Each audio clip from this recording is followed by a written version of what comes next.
Uh, hello! Hello and welcome to an exciting episode of the, there we go, Super Bunny Hop Super Sad Poverty Stream. I'm gonna have to get ready to file my taxes, and I'm wondering how the poverty works this time. Because I do gotta get a bit of spending money, but I'm still not comfortable.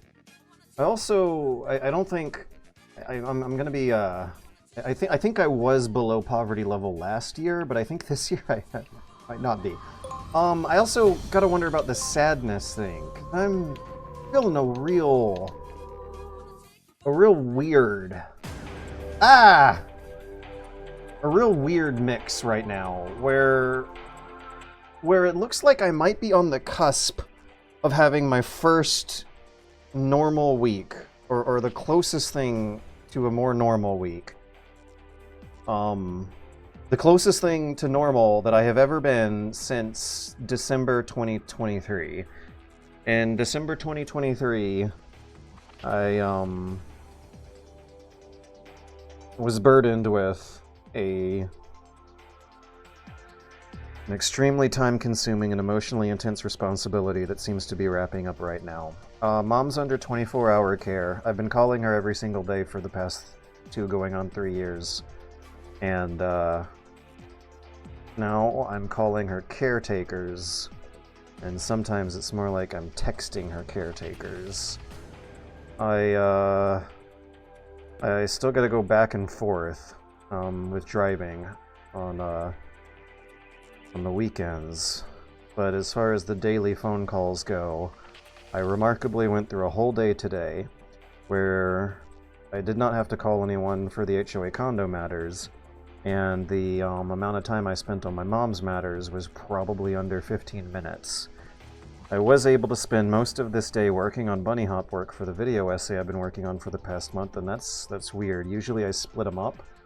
I work on the condo and my mom's matters in the first half of the day, and then bunny hop work for the second half of the day.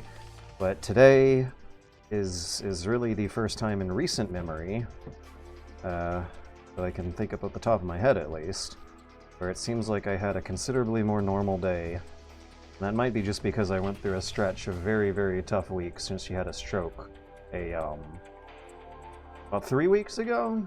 Yeah. 3 weeks ago, she had a stroke. She had signed some absolutely dumbass piece of paperwork saying that if she gets a stroke, she doesn't want to go to the hospital. But she had a stroke and ended up going to the hospital anyway, because it turns out that dying of a stroke on the floor of the old folks' home takes precedence over your paperwork. She got to the hospital, then the hospital discovered that she'd signed paperwork before saying she didn't want to go to the hospital, so then the hospital sent her to the hospice. She was at the hospice for a week before they sent her back to the old folks' home, except this time with a trio of caretakers who cycle in and out. And the personality is gone. She's not a vegetable, she's a baby. She babbles. It's hard to tell how her thinking works. Very, very difficult. I don't think the personality is there anymore. The most words she get out is "I love you," and that's really just about it. Every now and then a sentence will come out, but only in the mornings, and it'll be remarkably simple and abstract and metaphorical. You're not meant to take it literally. One thing she said a lot recently is, "I want to go home." She has said this while at home and not at home both. Apparently this is some kind of phenomenon. Dementia, people with really advanced dementia or Alzheimer's, and honestly I think her situation's worse. She's a baby.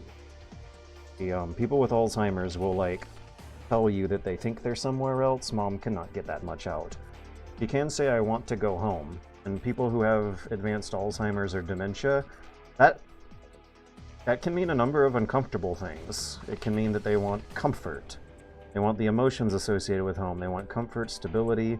Another thing is they might want under the umbrella of stability, they might want permanency or certainty, in which case the metaphor and the allegory is, I'd like to hurry up and get this over with and just go ahead and die. So yeah, I feel pretty bummed, but also weirdly liberated. A new chapter of my life is going to open up, and I'm going to have a lot more, I think, positive experiences than I have had for the past 3 years while dealing with her. But on the other hand, there's no way any human being can go through something like that. Feel okay. For some reason, this weekend, I really got struck with a very, very, very painful sense of loneliness. And so for the rest of the year, maybe after a 4-month window from now, I want to travel. I want to get into better social habits and go on some adventures that'll fix that problem.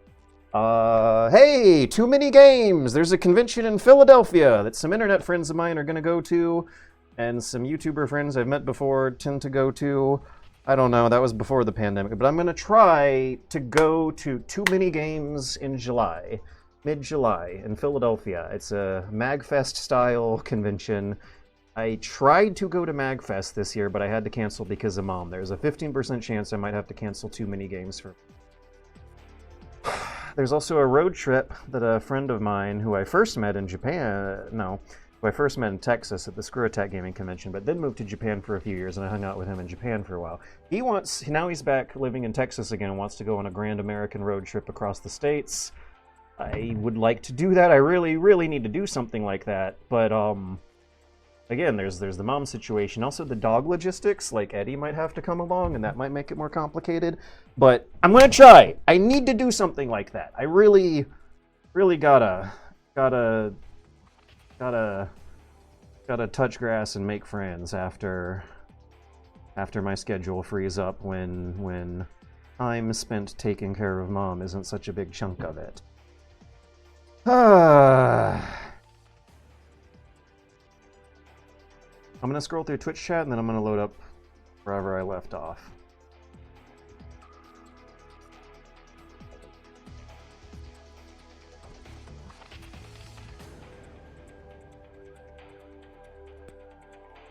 Dogs are easy to travel, no worries. Eddie has some kind of doggy anxiety problem where he gets scared and distressed very, very easily. In road trips, he likes to stay in his crate. We've tried various methods. Giving Eddie the freedom to walk around the back end of a car has not worked. He gets really scared of being in traffic. His previous owner was homeless and lived out of a car for a while, and Eddie has negative associations, I think, with getting locked up in cars. And I've gone on road trips with him a lot, because of Mom, and he gets scared when you're in a traffic jam or when you're stopping and going at red lights in the city. But when you're driving on the highway at a nice smooth 60 miles an hour with no traffic, he quietly takes a nap and he's fine and he's peaceful. So when he was not in his crate, he would get scared during traffic and start jumping around the car. And at one point he jumped in the driver's seat and got down to my legs where the pedals were, and that we're putting an end to that. That's not, I am not risking that mistake again. So he's been in the crate ever since, and that was a lot better. He will whine and moan and groan and act real frustrated and sad when he's in the crate and you're stuck in traffic. When you're driving smoothly on the highway and everything's fine, he seems to be having fun or taking a nap. So yeah, road trip with Eddie is gonna be more complicated than it needs to be, and carries a certain sort of negative association with thinking about the experience. I just kind of roll my eyes and think like, oh god, okay, well, how is that gonna go? How many extra hours is that gonna add? Because for the Too Many Games situation, we're gonna figure out a solution to board Eddie. Turns out he can't stay at the hotels. And for the road trip situation, we might be able to keep him out of the crate if there's someone in the back with him, and a barrier set up so he doesn't get up in the front. Other than that, he might have to stay in the crate, and that might be bad for him for long periods of time. The drive to Savannah is about 4 going on 5 hours. I usually stop halfway through and we both stretch our legs. I would hate to imagine something like a 8 to 10 hour drive where you only get 1 or 2 breaks for that. So we'll figure it out, but I gotta do something. I gotta go on some kind of adventure. I'm going fucking crazy here. I'm absolutely going crazy. Constantly thinking about how my conversations should go when I talk to new people or when I get into some kind of argument with the family. I'm having a mental dialogue that feels slightly less controllable than it should because all my thoughts are focusing on how my next socialization will go. I need to socialize. I gotta socialize. I can't stop thinking about anything other than socializing. That female scientist was in there, wasn't she? Okay, next time I socialize, don't say female. Unless it's like an adjective of something really clinical and neutral. I should not be socializing like this guy here. Which block? It's 2-3E. Roger that. It's over here. Okay. God, her animation. So, I love how her movement animation is masculine as hell, and then immediately she stops and strikes this like feminine pose with the boobs squeezed up by the arms and the back arched backwards. But when she was going, she was like in goblin mode. Like her back was down and her arms were haunched over, like she was ready to throw grenades at the enemy or something. Now she's ready for the photo shoot for the magazine. This is Metal Gear Acid is a game of many contrasts. Oh, hello. Okay.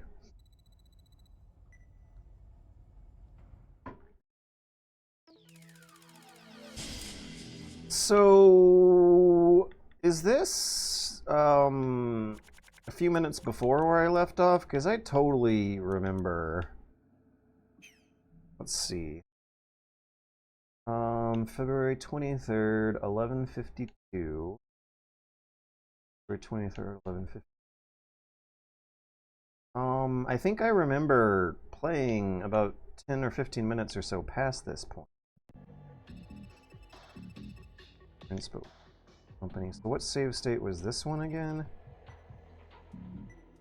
I think... Okay, if I'm remembering... I think this is where I left off, and I decided to leave off as soon as a new dialogue sequence began. Oh no, are they gonna hesitate because she's sexy? I guess. That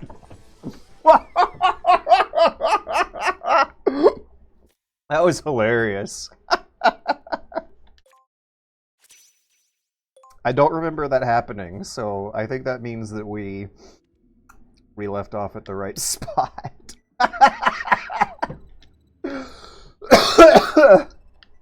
There's no need for any killing. I think we already broke that rule a couple times on our way in. Tactical espionage operations. So that's what I missed last stream. Was I thought that it would begin a whole new chunk of level in the middle of the mission, because a few of the missions have done that so far. But no, it was just a cutscene, and a pretty funny one at that. So this also looks like the same level on the map, but it looks like a very different level now that's blown up in my face. Okay, so we're good. I'm at the part where I left off. I just left off at a silly cutscene to end the mission, and now we're beginning a new one. I kind of find it hard to imagine this snake talking with the same voice as David Hayter, because he looks so different. This snake looks like he cares about fashion. I don't think the Snake we know and love from the main series has any fashion sense whatsoever. I mean, the character designers might, but the characters in the fiction themselves, I don't think Snake gives much of a shit. He's just gonna wear whatever sneaking suit the bosses give him. Oh no, it's the modern Ares. Vince!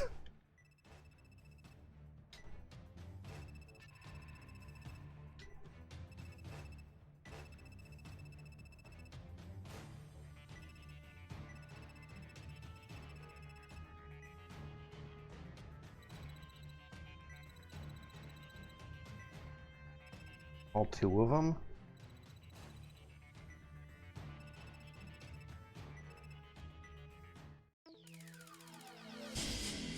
Okay. We just had a boss battle.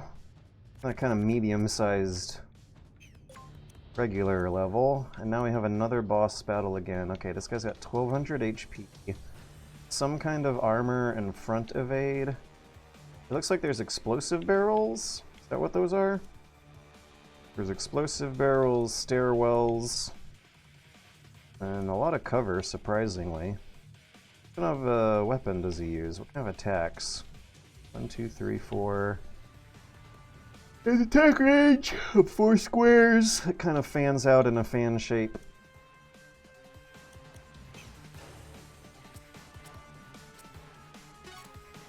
Yeah, explosive barrels. In the previous boss battle, we had to use the environment a bit, but not really. I wonder. Oh, I didn't edit my deck before going in here.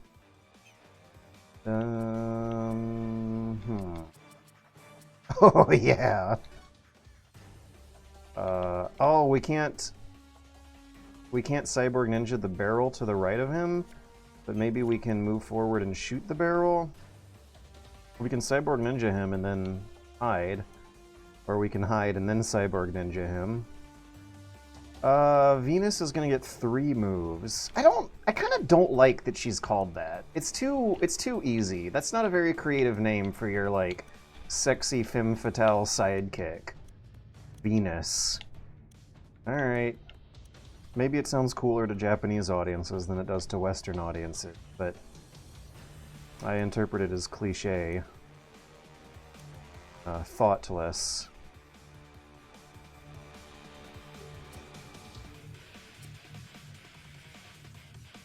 We'll give him the Cyborg Ninja and then we'll run away to safety. Are those bats or crows? I think they're crows? Yeah, those are crows, okay.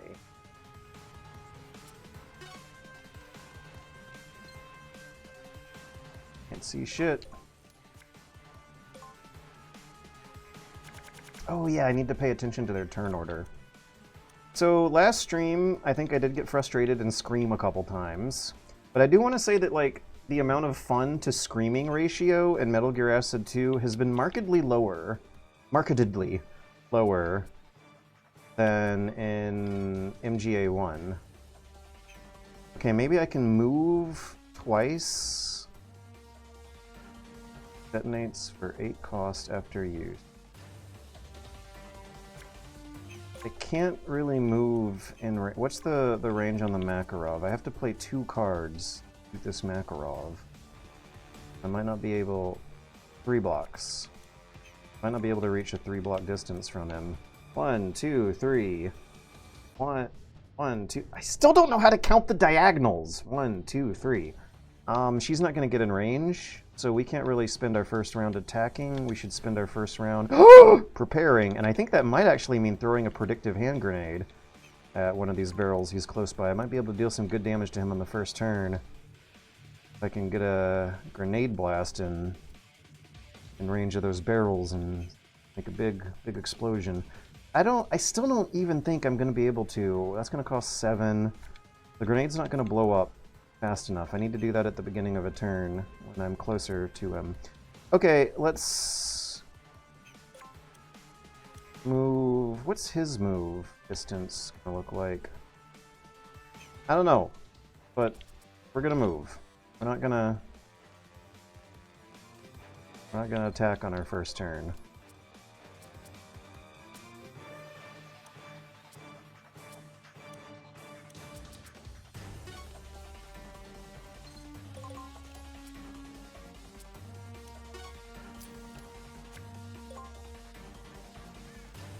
Oh shit, he has a rocket launcher?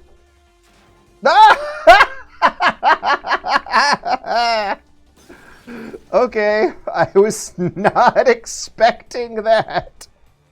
So he launches rockets at you and launches barrels at you for seemingly, oh come on, similar effect. He's at turn, Snake is first, Venus is second. Ah, we're not close to any barrels anymore now. Oh, he's next to a fire extinguisher, though. Warning shot. What does that do?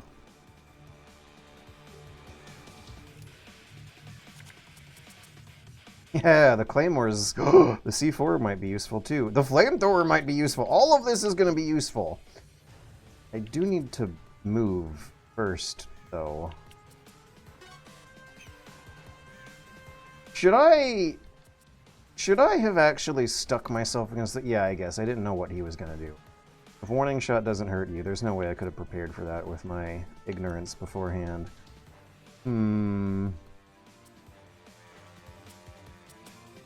All of these cards are useful. I don't want to sacrifice any of them for moves.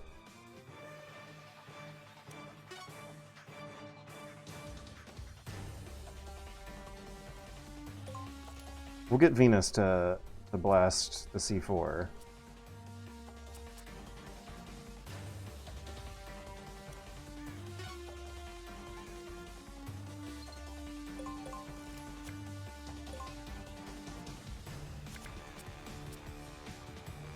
Uh-oh.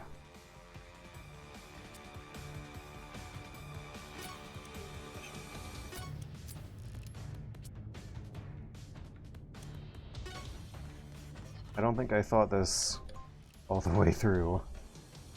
Wait, no, yes I did.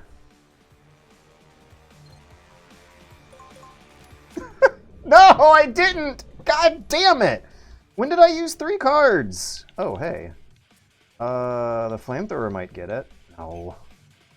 Wait, will the flamethrower get the barrel? Yes, but it'll also blow up Venus, and that's not what we want.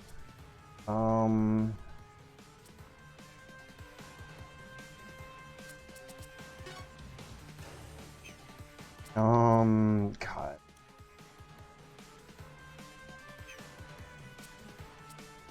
I need to move too much. There's a lot of good cards here, but I'm not in position. Look at that. Look at what a useless turn that was. I just put on body armor, and I just put it on quickly. That's everything that happened that turn. I quickly put on body armor.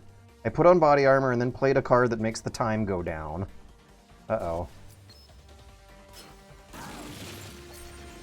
Good thing I put on body armor. We still got a C4. Life plus grid. Does he still have the front evasion equipped? Yeah. So let's see if I can get on his backside and then give him the flamethrower. Maybe I could flank him from the left?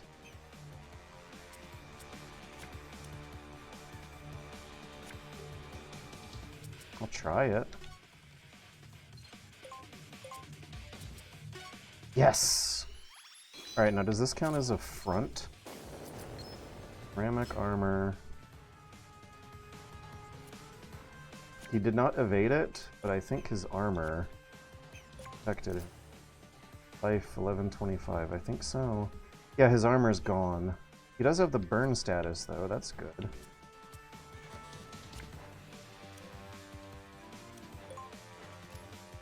My armor is gone too, though.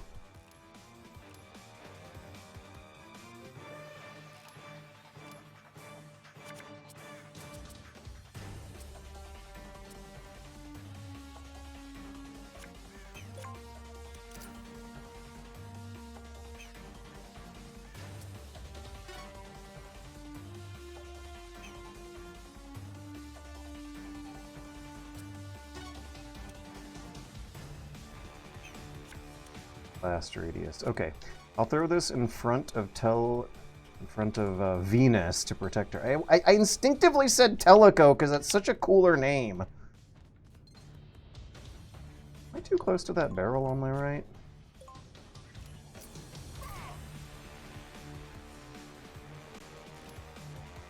He's not going to get hit by the grenade now. What does warning shot do? There's no morale system. It's not freaking us out. It's not making us not want to fight him. He's not warning us. Okay, now he's closer to fire extinguisher. useless grenade.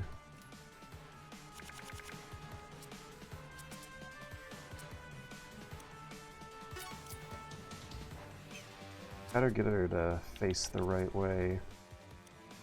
Dun, dun, dun, dun, dun, dun, dun, dun, dun. Wait. Wait, why is the M4 better than the high-tech future gun? Shoots less bullets, less accuracy, but the reaction is 50%? So that's the, like, front evasion stuff. I guess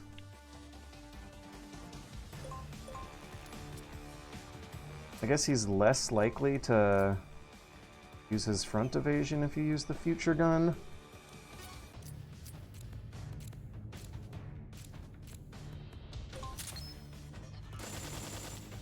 Oh, come on.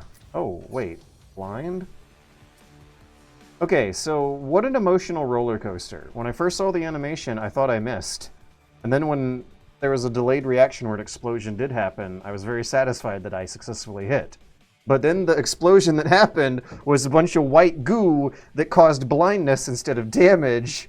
So now it like feels like I stumbled into some kind of consolation prize.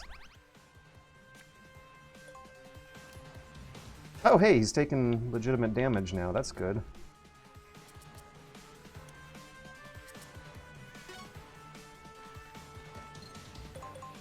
Okay, let's hit him from the behind here. 80% chance. That's not a very high number. But we damaged him. We just gotta do that 1, 2, 3, 4, only like 5 to 6 more times and we're good, actually. He might not be that tough after all.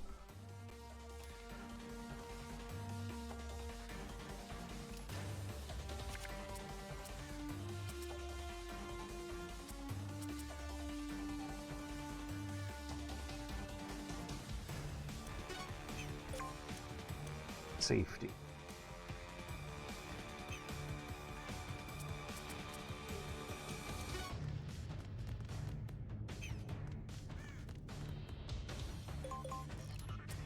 Let's run to safety this turn. I just realized I might have been smarter by turning around to face the bad guy before turn.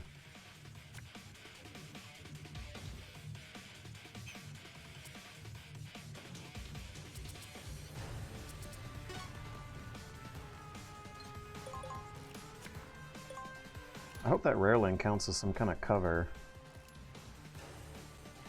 The equipped base.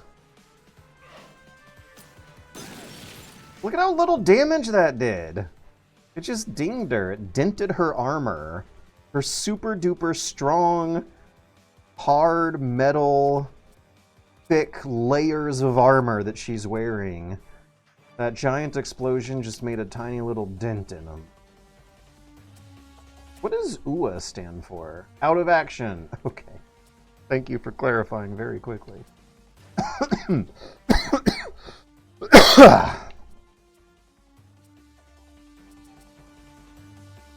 No weapons this time, though. Just movement.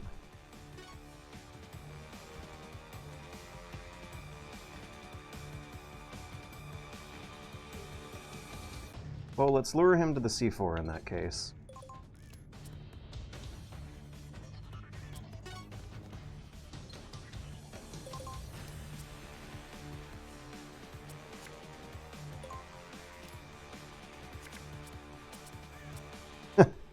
Can you non-trank no-lethal him?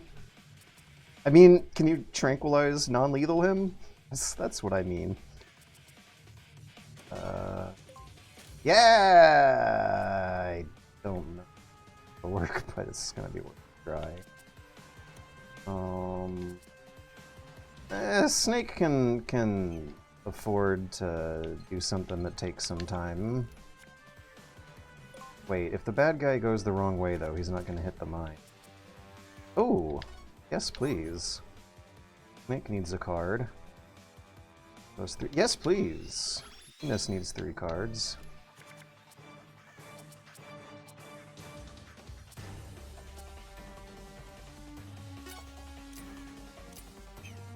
What am I more likely to draw? How can I check what kind of ammo the Makarov used? Is it the same ammo as the USP? I don't think so, but I'd like to double check before making any stupid moves.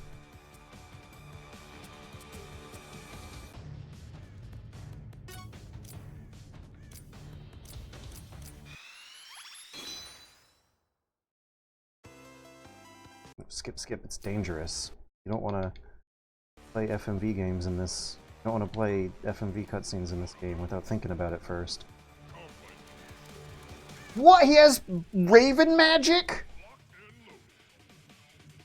I don't think that was a professional voice actor we heard. That might have been one of the game developers. He didn't run into the Claymore.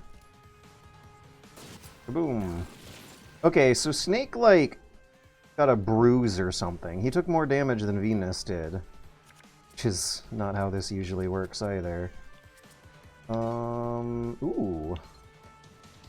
Looks like we have super clear visibility on his backside.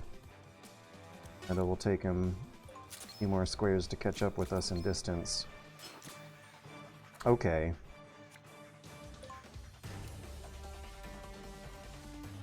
Also, I was not expecting those gunshots to be silenced. Why does he do this? Warning shot. Okay, so that time he shot like a tube of science goop, but the previous two warning shots looked like he just shot randomly in the air without thinking about it.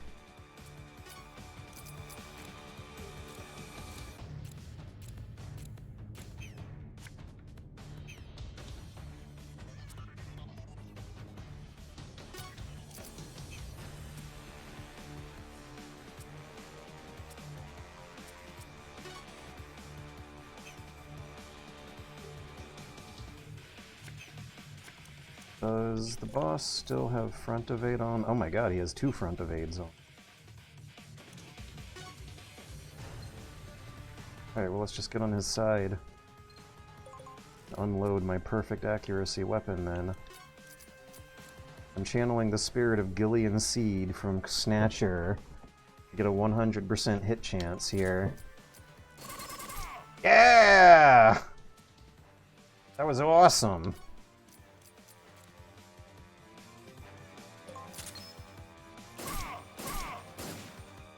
Alright, he's at about half health, and we are doing a lot better than his in terms of our health budget here. Yes! Tranquilize him! No! Snake has no weapons!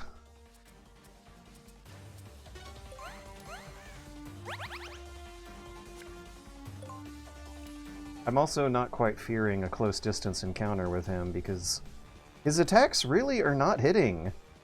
He doesn't just shoot you or punch you, like he has to go a few squares away, pick up a barrel, and then throw it at you, or go a few squares away and shoot a rocket at you, both of which aren't really doing that much damage.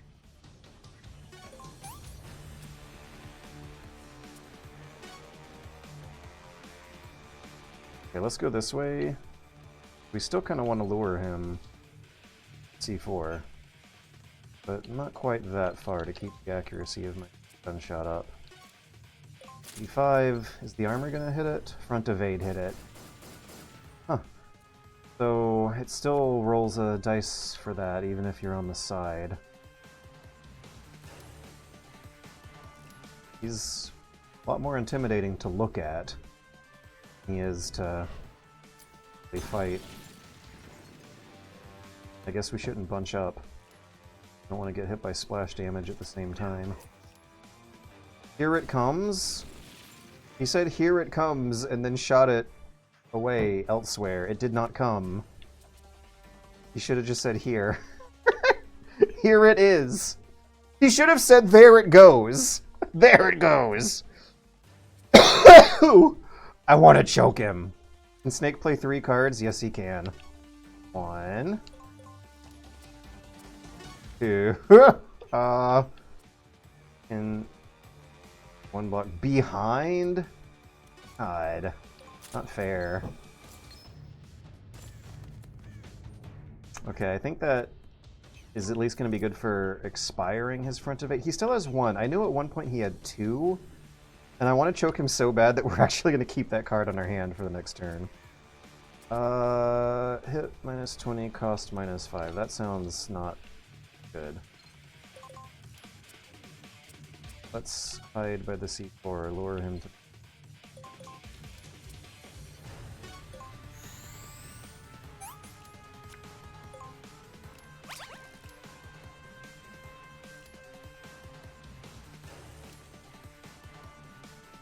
I'm getting it. I am understanding the system here. Fighting a boss in this card battling system, both times I've had boss battles, I have been able to actually understand things, I think. Better than when you're sneaking around guards and fighting guards.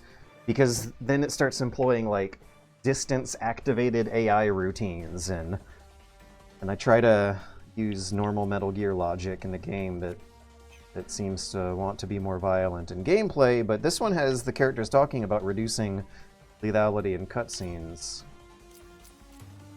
Oh, cool, I can keep around the corner. Hope I don't hit Snake. Okay, let me see if that took off the one front evade. Head left. Yeah, so he has something equipped here that looks like a cloud of blue anime smoke. No, it's a face! I'm sorry, I just saw like poofy circles with some textures on some of them, but no, it's a face, I think? I think?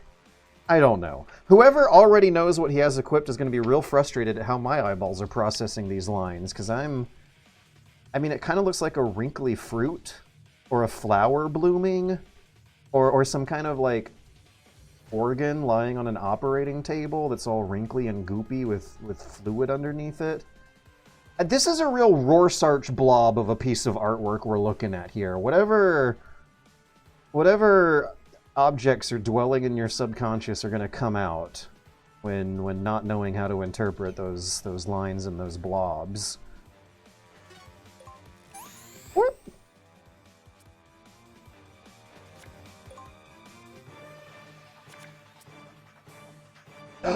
Choke, choke, choke! When he attacks, we'll use this one. And I hate to say it, but we'll use this one. We will sacrifice a perfectly good weapon. No! Are you shitting me? Ha! Wait. There's still hope. Wow. Yes!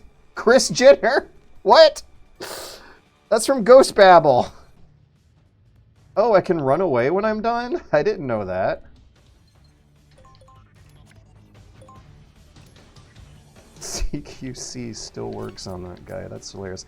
Oh, I only have a 23% chance now, but I see you could combine the Gillian Seed card with the high-tech futuristic rifle to make it more accurate.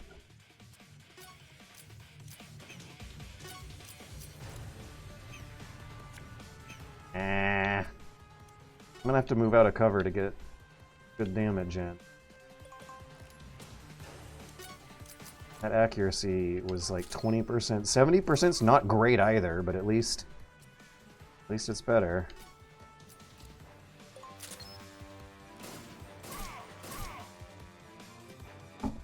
The systems of both Acid games make more sense when you have a partner playing on your side, because then you can like immediately get a demonstration of how the turn order logic works, because your partner is going to be subjected to the same systems the guards are, but the guards are not oftentimes subject to the same systems the player is.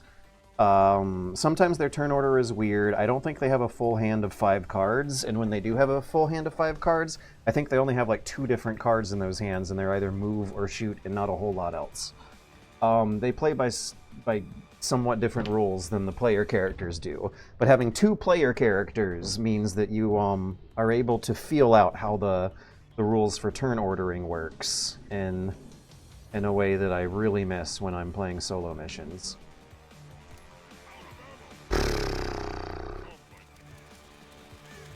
So Acid 2 is better. Surprising nobody, I think I'll agree that Acid 2 is better. But I think the point of contention I'm still feeling at is whether or not, like, either are truly great games at the end of the day. I was about to say good, and I'm not going to say that. They can be good games in their own right. But whether or not they're going to be remembered and applauded as much as the main series, I think it's already been decided. Does he no longer have front evade? No, he doesn't. But he has the Rorschach blobs. Wait, what did that say? Action plus 10% something? Action plus 10 per turn. So he's slow.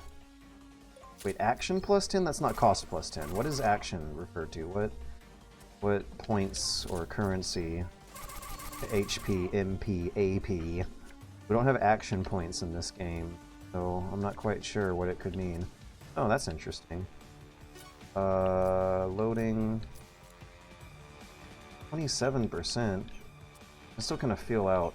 Okay, this is a 4-cost card. The one to the left of it, a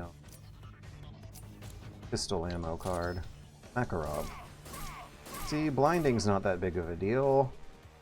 You can use other clues to see what cards you have equipped and get so close to the bad guy that you can't miss. Add AP linkage. Triggers automatically, adds anti-armor. Does he have armor? I mean, you can look at him and assume, but I'm not seeing it on his thingy here, so... Whoa, whoa, whoa, whoa, whoa, I didn't... What? What was that? That happened so fast. That was the anti-armor card playing itself automatically. Okay, now I know. Plus 10 anti-armor. This guy doesn't have armor, so... Oh, I know what I'll do. No! God! Duh! I wanted to CQC him, but the controls are different in Metal Gear Acid 2 than they are in Metal Gear Acid 1, and so I got confused. What's the blast radius? Not good.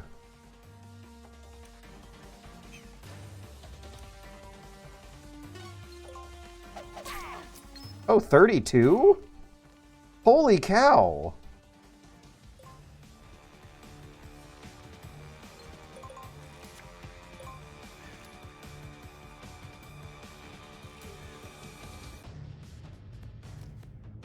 Okay, so the system, I was saying, seems to make more sense when you have a partner with your character. It also seems to make... Okay, it's more understandable when you are fighting a boss. I wasn't going to say makes more sense, because the system is designed to convert Metal Gear Solid game logic to turn-based card battling, and Metal Gear Solid boss fights are not why you play the game. 6... Yeah, let's move a bit closer. Okay, and this time, not mess it up, because that 32, that's helpful. That's more damage than bullets! Ah! See?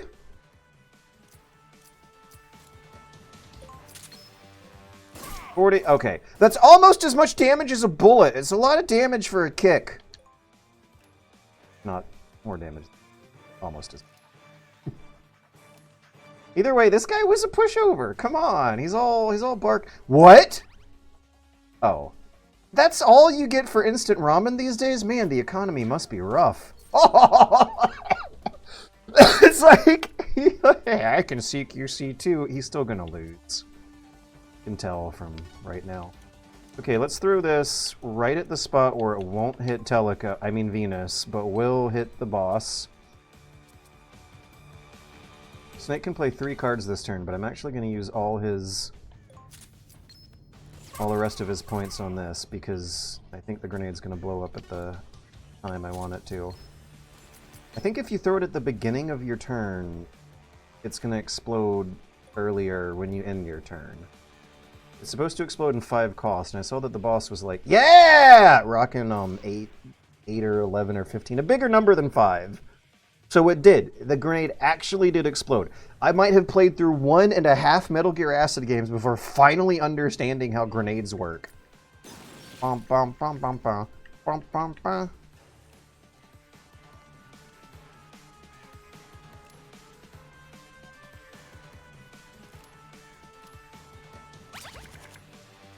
Am I playing on easy mode or something?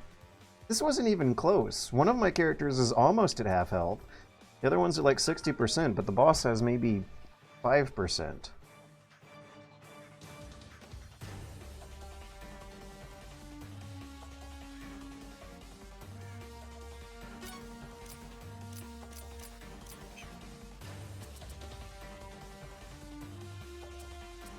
Let's just end the boss battle here.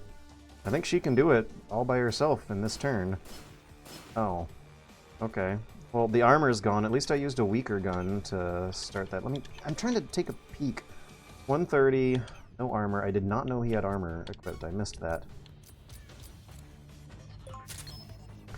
I also was not expecting her to be using the M4, even though I have the future gun equipped instead. So the one that you put in that slot first must be the one that you're going to shoot for the rest of the whole match. Unless you unequip it. I know now. You equip two weapons, you can fire a different weapon if it has the same ammo type. How do we visualize this? Still don't really know. Like, the character might put magazines on a pouch or something and then equip the gun. I don't know. Still very strange game logic. Ung!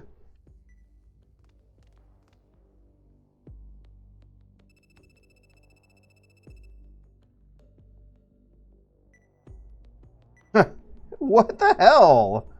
This guy, he was so intimidating, and now it turned out that he's a pretty easy boss battle, and he's also a, like, coward who doesn't want to die and will spill the beans. He's not exactly what I expected at all. I will be needing your help. Wait, she's in charge of the ego system. That's what you're after.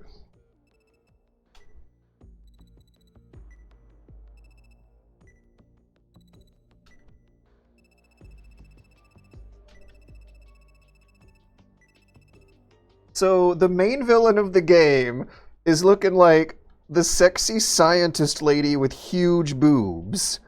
And the big, empty, ghastly suit of armor, this like 7-foot tall muscle man who looks like a modern Ares, god of war, is almost comic relief at how pathetic he turned out to be. I think I had a more difficult time with one of the earlier regular missions than this boss battle. I think I had a harder time with the previous boss battle, the like Hulk mutant. Unless this is narrative design. Is he just feigning? Is he what's wrong with you people? Is he throwing us off? Is this a tactical deception? Is he actually way stronger and just wants us to lower our guards?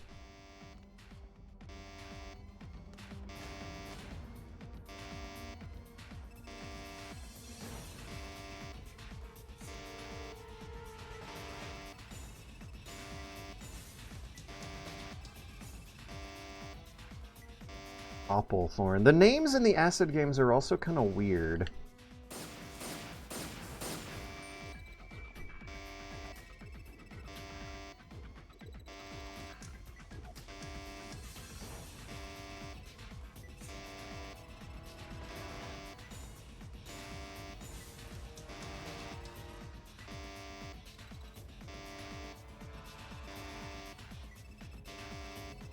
That was only 5 minutes ago. That was like 2.5 weeks ago.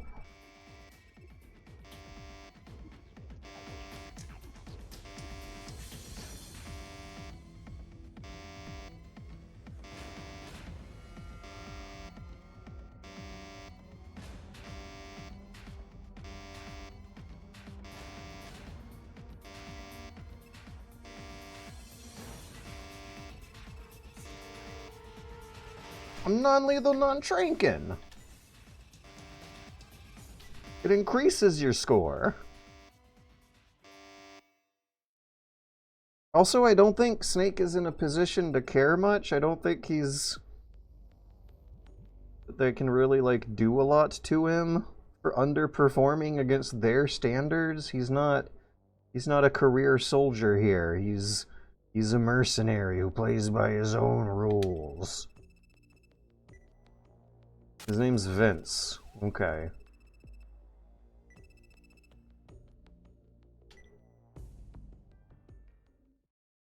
Vince, the...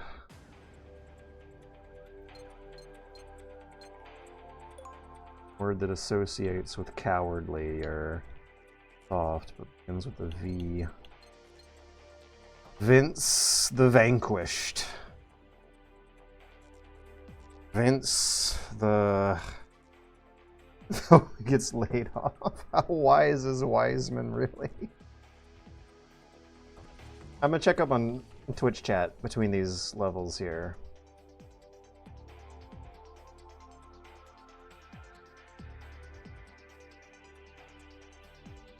Yeah, I can't imagine David Hayter's snake voice coming out of a snake that wears purple thigh eyes. Would have to sound like someone trying to do David Hayter from memory. For the moment your joystick suits him vest. He has bird armor. This game is like Operation Steam. What is Operation Steam? It's pretty realistic to what military dorks would come up with, LMAO. I wonder what in the world that was referenced to, because, no, Metal Gear Solid games are fantasies that have, like, an aura of being realistic to what military dorks would come up with. For Metal Gear Acid games, I don't think we're quite in that same territory. Yeah, like, the realistic associations with real-life military history and military news and military life are low here. This is like a sci-fi cyberpunk fantasy, whereas Metal Gear is like a contemporary military anime political thriller military anime fantasy. Venus! Venusu does sound cooler than just plain old Venus.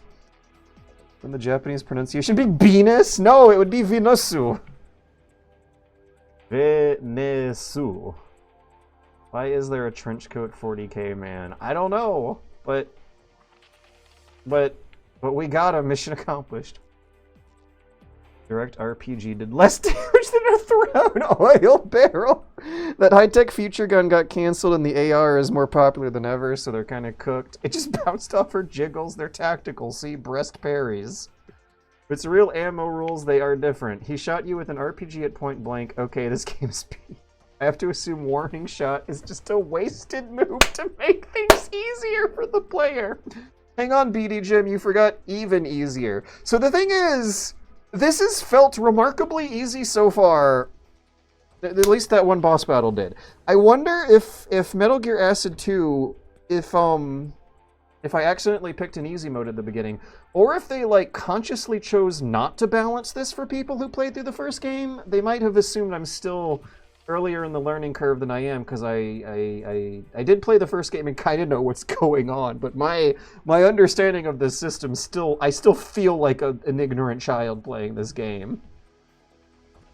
Him pelting you with barrels and RPGs every turn might be rough, especially if you draw a bad hand. I don't know, Vuds. I'm ready to replay that battle with no warning shots and see what happens, because I imagine I would still win, but I'd feel the tension. I'd have to think about what I'm doing. I might have a close call. He's a JoJo's character. We're talking about what was on that red square. It looked like an edgy anime guy's side profile to me. Yeah, I was seeing that a bit, but as I looked at the blobs, when I first started looking at the blobs, it looked like it could be anything else. And then I saw an anime guy's side profile face for a while, but then I looked at the blob more and it started turning into other things. This is making me want to give the card battler game another shot, like Slay the Spire or Coin Grip. She got bonked. You managed to predict your grenade, but he resisted. I guess now we know why he was just the chief of security, a gym bro that abused casual Fridays to cosplay as a GIO villain. Jesus Christ, I used to go to the gym. There used to be a gym in the basement of my building, and that mysteriously closed down, and they replaced it with the property manager's fancy new office and said that it would reopen as soon as possible, but they've been ignoring it systematically for several years. As a matter of fact, after the building fire, they now say that the gym was damaged in the fire, and I'm eyebrow raise at that. Hope we get a Wiseman game. I think the game is actually called Codename Steam. It's a weird turn-based shooter by Inthus. You mean Intelligent Systems, the Fire Emblem developer? Weird turn-based shooter. I'm looking up Codename Steam. Oh, this was a 3DS game? Known in Japan with the subtitle Lincoln versus Aliens. Why didn't they call it that in the West? That sounds like a way cooler name than Codename Steam. Lincoln versus Aliens? Are you kidding me? How... What normal, good-humored, 10-year-old boy child begging mom to buy them games for the 3DS would not pick that based off title alone, and then give their parent therewith a good laugh as well, because that's a very funny name. It's a very good name. Codename Steam is known in Japan with the superior subtitle Lincoln vs. Aliens, a turn-based strategy video game developed by Intelligent Systems, yeah, Fire Emblem, and published for the Nintendo 3DS.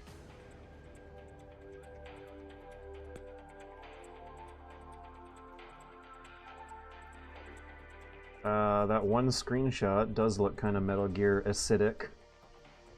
Codename Steam. London, a modern utopia. Yeah, the art style has that cell shading thing going on. But wait, the poly count for the models looks a little lower. How the hell is an original PSP game pushing more polys than a 3DS game from like 11 years ago? 2014. The troops are in position, Captain. Roger that. So is that actually supposed to be a steampunk Abraham Lincoln? I thought his beard would be bigger, but I can kind of see it. Or I don't know, maybe the sidekick is an Abraham Lincoln? I see a top hat guy down there. Okay, let's skip ahead. Yeah, alright, so I also need to play, Valkyrie Chronicles, have some sort of basis of comparison for that. So, it's tactical, you have some, like, behind-the-back crosshair control. Yeah, I don't know if this is quite the same systems. Neither games, by the way, I want to point out, are Weisswitzian or Helvigian Kriegspiel. We're pooling on a different genre here. Actually, this one might be, but Metal Gear Acid is some card game battling history I'm more unfamiliar with. Yeah, I'm not seeing cards on the screen, but I am seeing turn-based tactics with wacky special abilities that play fun little animations. Is the ground on a grid? That's important too. It's not the same system if they use a different shape. Yeah, ground's on grid, okay. So I guess we're missing the cards. You ever have to think about, like, drawing cards, keeping a 5-hand hand, or like, strategically discarding things so that you might get them later? That sort of stuff? Do you gotta gamble every now and then, play the RNG systems? Or is it all strategy and tactics, like Kriegspiel? Abraham Lincoln! Now getting underway. Good. Now, fire the mega boilers to maximum pressure. And make speed for Washington. Can he, like, time travel to the present and, like, ignore Congress to redistrict things in a way that ends Civil War? I feel like we could use a good Abraham Lincoln time traveling game these days.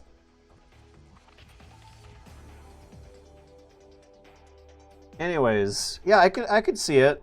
I can see the similarities with Codename Steam here. It's... I think it's good to... I might not play it anytime soon, but I think it's... Oh god, my controller is crashing out. I think it's good that I at least am aware of other alternatives here. Oh, I also wish I was actually playing this in a portable system. Yeah, I hate to say it out loud, but this Metal Gear Monday is fun and all, but this is not the environment you're supposed to be playing these games in. Playing turn-based strategies on a portable machine is so incredibly fun. But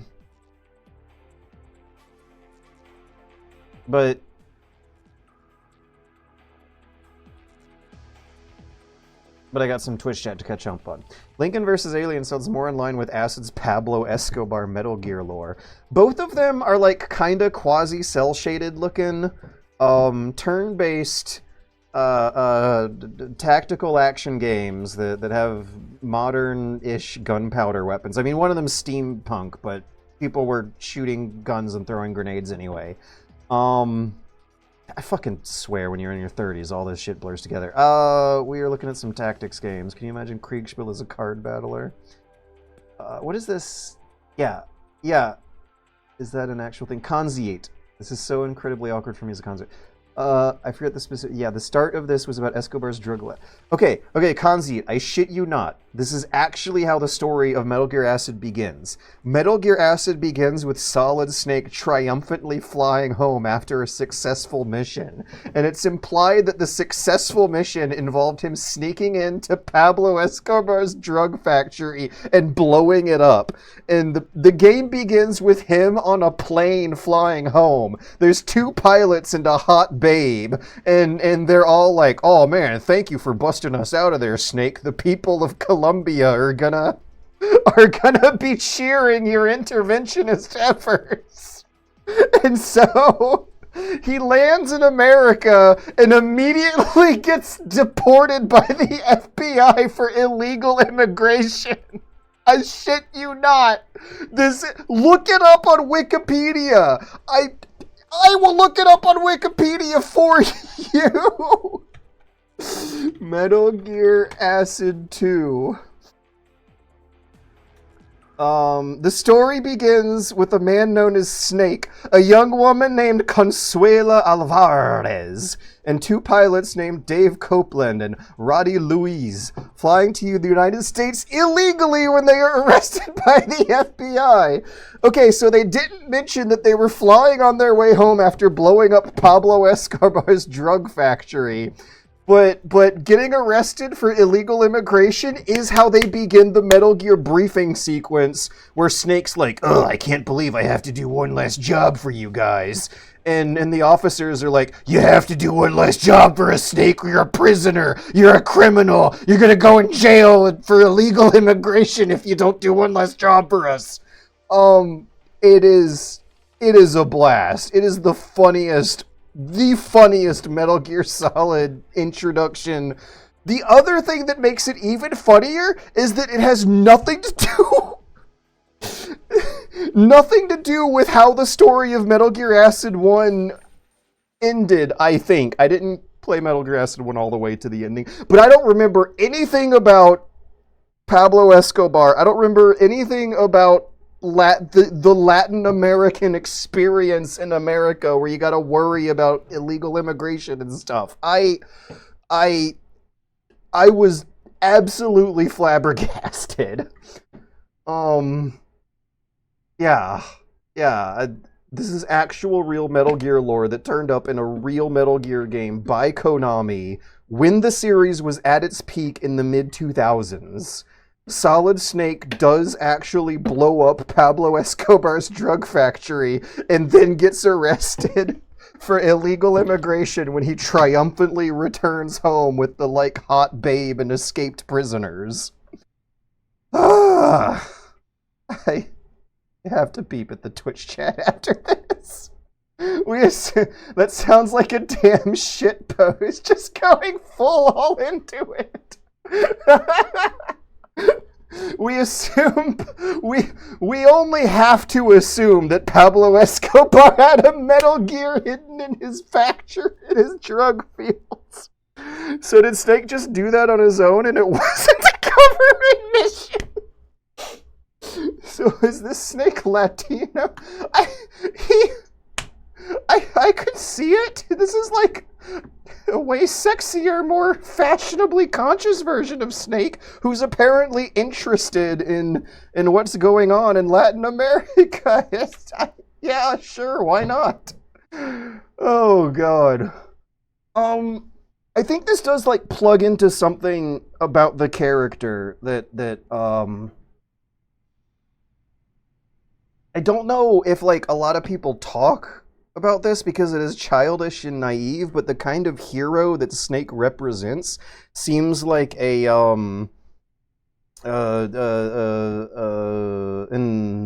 an ideal fantasy for absolutely nasty, awful modern political crises. One of the frustrating experiences I think I have sometimes when reading the news these days is like people assuming that a lot of very large scale military crises can be solved by small teams of special forces operating stealthily and not killing as many people as possible. I have read through so many military histories that I don't think any one of us can speak to how much of that is going on today and how realistic of a portrayal of a like snake-like character saving the day is, but it does seem like there is something in the popular conscious where they assume that a lot of wars can be ended and hostages can be rescued by just one tough manly guy who simultaneously is by just one guy who sneaks in and saves the day without killing anyone. And that seems to be the kind of character that Snake does begin this game in. Like, he's associated with the real issue that is very, very difficult to crack and certainly will not involve just one guy sneaking in and blowing up the drug factory to save Latin America from Pablo Escobar. But, like, that is what he actually represented in the opening cutscene, and it's really, really funny. Yeah, that, like, really childish, naive wish fulfillment. There's very recent events that actually resemble. Yeah, I was trying to be careful not to get too specific, but yeah, a lot of when reading the comments of very, very dire political military crises going on right now, one can see that there is an idealism floating around where they assume there does seem to be an ideal assumption that modern wars can be resolved with special forces, non-lethal, no-tranking their way into capturing the bad guy and not killing anyone or maybe a negligently small amount of lives. I think Solid Snake has had some kind of impact in a similarly powerful way to the cinematic action heroes he's associated with. Yeah, right? Like, he's not a Rambo type character. And I don't think the idealism I'm talking about is assuming that one hero will do Rambo stuff. I think I have picked up on some kind of abstract implication that a lot of people reading the news for the past 10 years have assumed that Solid Snake type characters exist in real life, and therefore Solid Snake style non-lethal European extreming solutions are possible. And something like that comes up in the very beginning of the game where real names are dropped.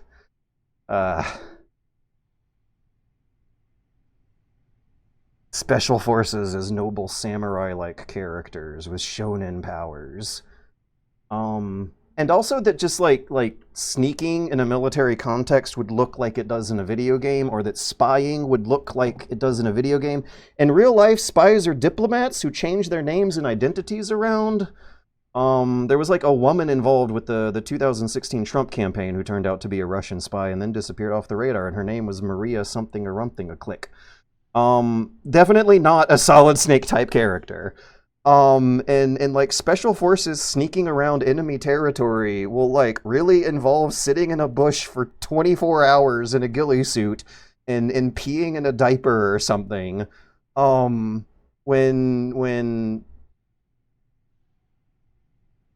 When you're close to bad guys in real life, I don't think anyone risks making any moves at all, because all of the sounds that you make are going to be far more loud than they are in a video game, and real life is inherently unpredictable and does not follow a set standard of rules. So, yeah, Metal Gear Solid Splinter Cell style Snake is not real.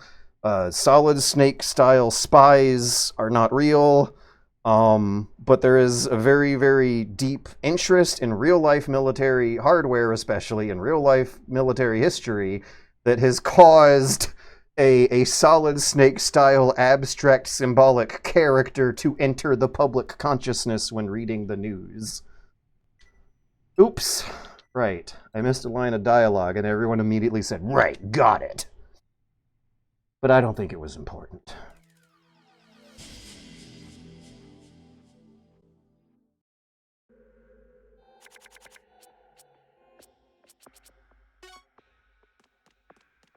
I haven't seen those movies in question, but I have seen screenshots of those movies, and none of the screenshots that I saw looked at all like a Metal Gear.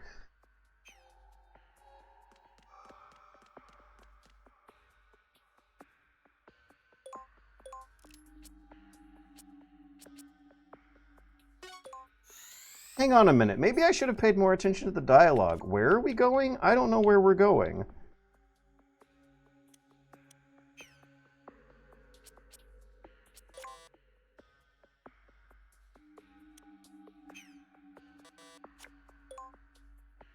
Are we going south or are we going east?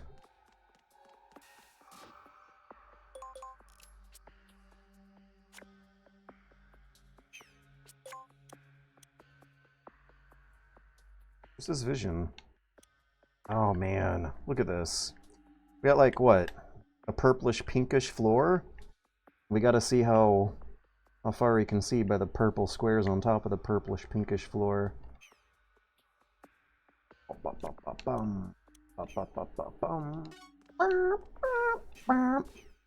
Maybe she should just wait here. Wait for the guard to make a turn. There's like 6 people in play.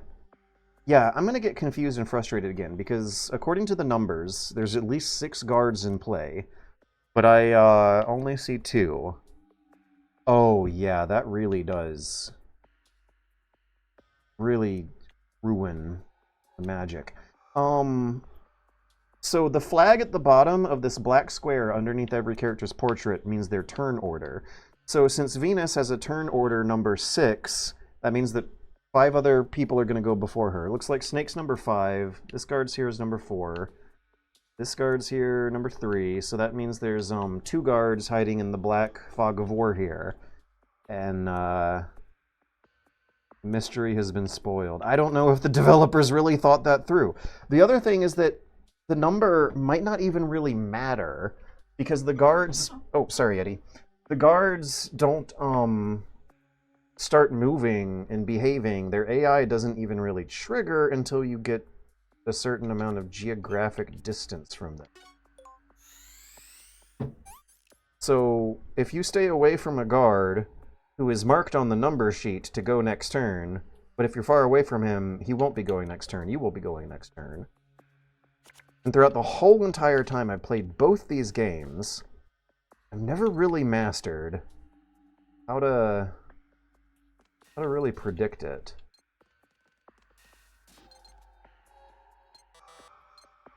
If I lie down, will he not see me over the crest of the ramp?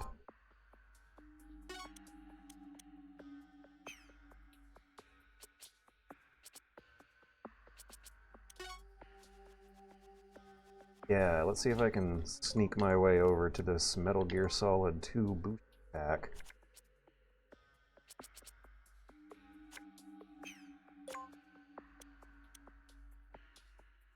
Right! It just happened. It just happened before my very eyes.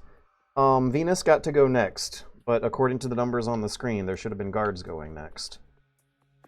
I definitely did not have to watch 6 other characters put their turns in to get my turn.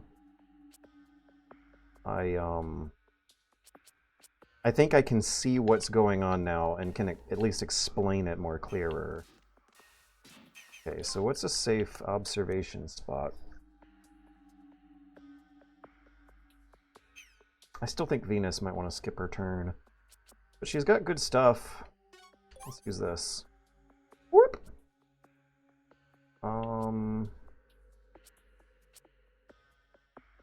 There's some preparatory action I can do my turn here. It feels so good to finally understand how to play this game, by the way.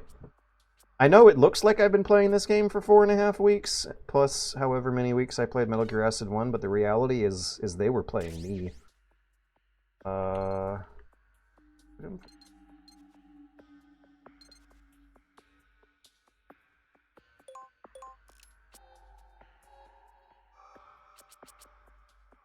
I don't trust this as a hiding... Oh, wait, can I actually throw that?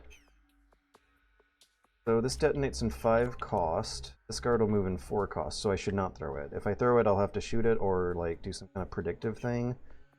So let's sacrifice it to move. Wait, I can reduce my cost by 4, but when you end the turn, if no cards are used, it adds 4 cost. But if all cards are used, I should just be straight up at 0 at the end of the turn, right? So I will get to, yeah, get the jump on this guy after all. I should throw the grenade first. Ah!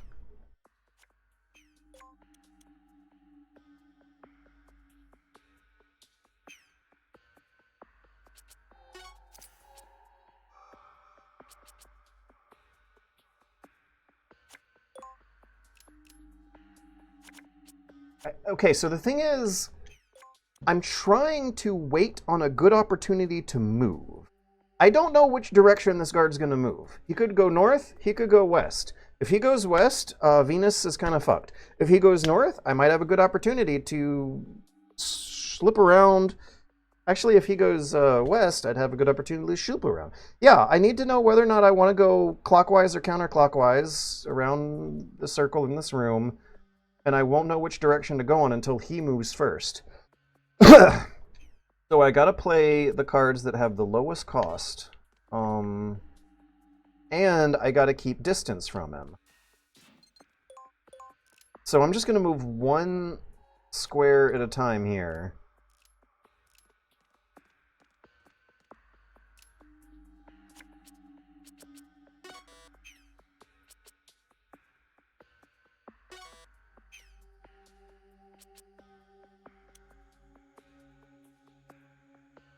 How much HP?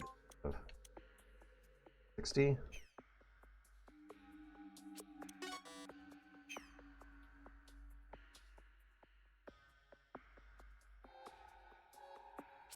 One burst could get him.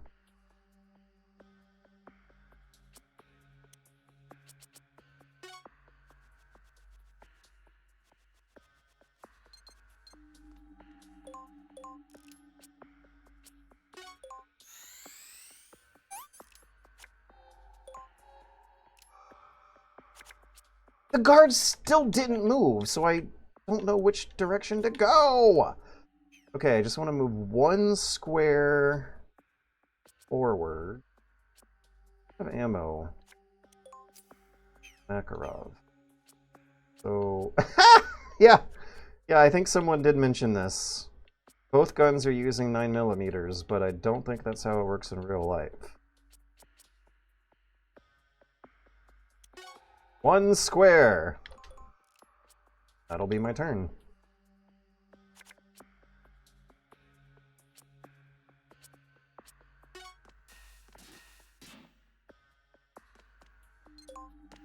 Bum bum bum bum bum.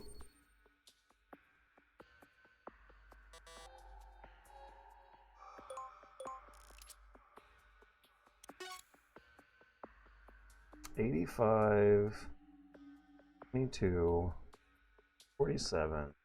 At least 3 of these shots need to hit. And I will be using less cost if I use the pistol over the rifles. So that should do it. Dun dun dun dun dun. Oh man, I bet Dalton is real mad at me. On the other hand, though, that was just about the cleanest, stealthy-looking action we've seen in either of these games. Burp, burp, burp.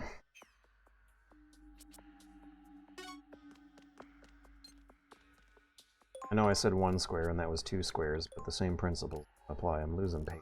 Now he's moving! He decided to go north, so that means I go counter block instead of normal block. How much HP does he have? Oh, I also kind of like this cool, synchronized sneaking that they're doing.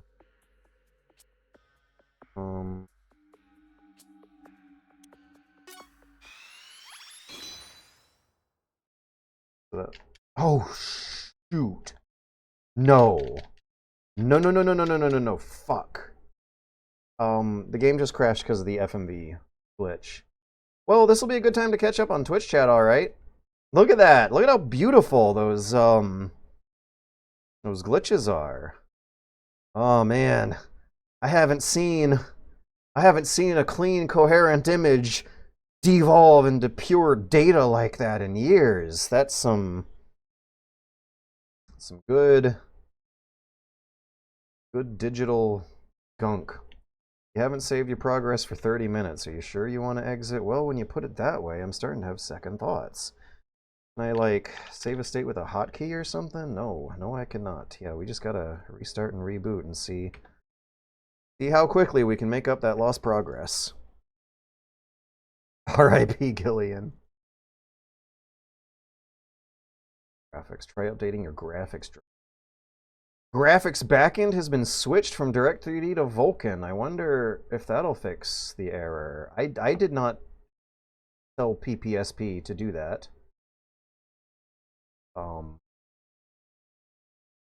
That just happened as part of some kind of automatic crash.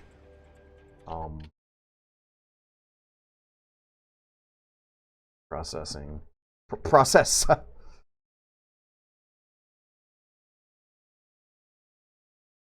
Games are so much smoke and mirrors, it's nice to see what's...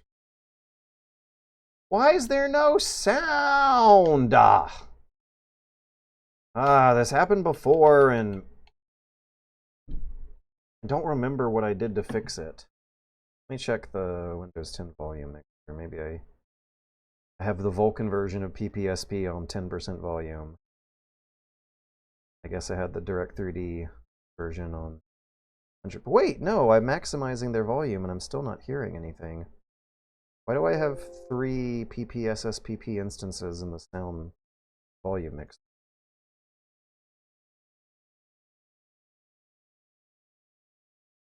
Start.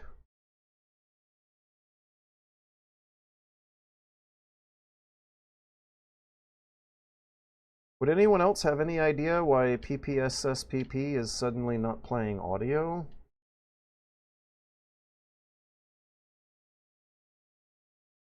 I do think this happened before. I think I fixed it by restarting, but it's really alarming. Why would it be doing this, and how much should I be worried about it being permanent? Look, it's happening again. The volume mixer. Hole in the volume mixer. Oh, settings, audio, game volume mute? Yeah, why? I remember, I did not restart it to fix the problem. I had to go into the options menu of the emulator. Why did it mute itself after a crash?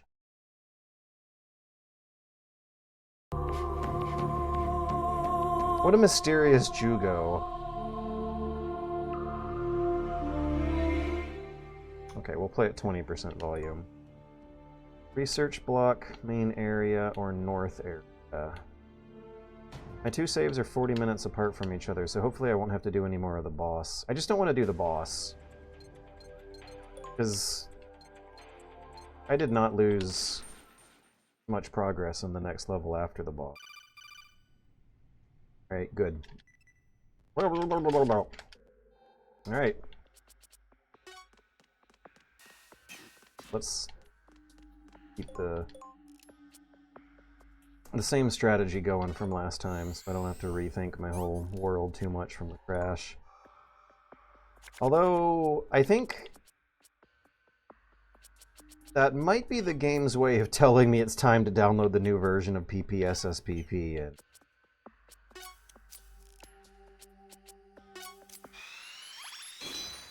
and fix this FMV problem.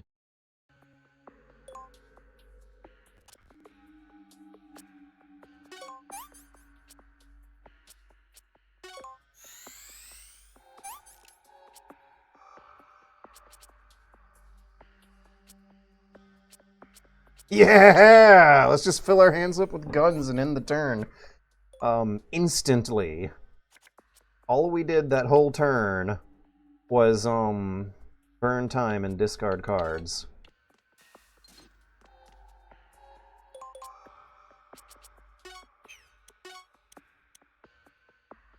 Oh, there's another guard down here. 15 times 5 is what? Times 2 is 30. 30 times 2 is 60. 75. Will this guard call in an alert if he gets cyborg ninja'd out of nowhere? Let's save a state and find out. Sure, let's save a state and find out, but if it does make a mistake, I will commit to the mistake. No, I won't. We're gonna play a little bit stealthy, so...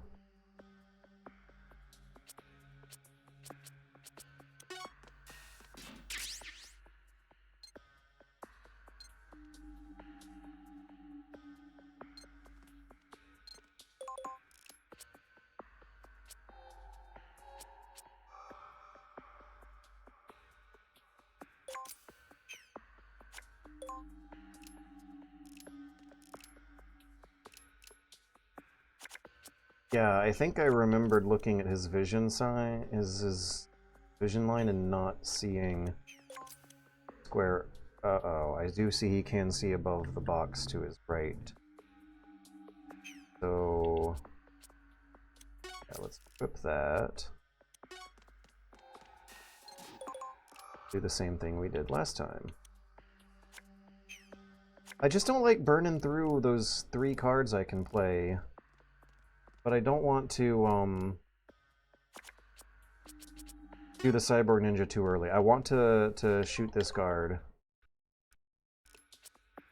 closer to me before making a riskier move like that.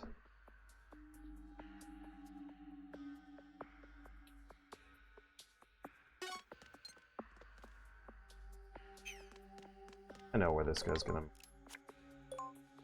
They change it.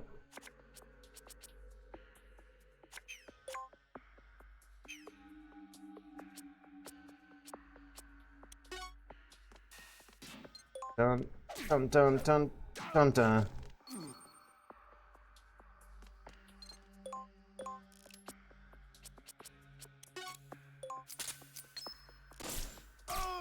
Jeez.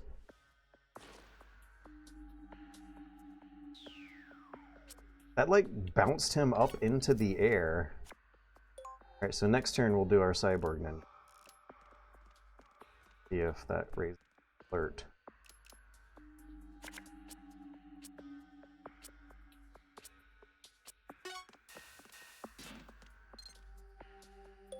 Does she get more accuracy if, boss? But I think his is so low that...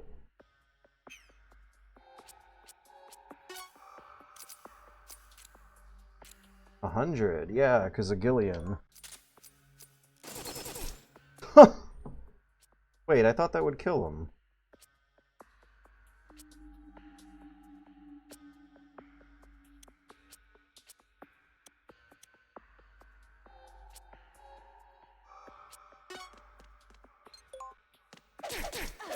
Okay, there we go.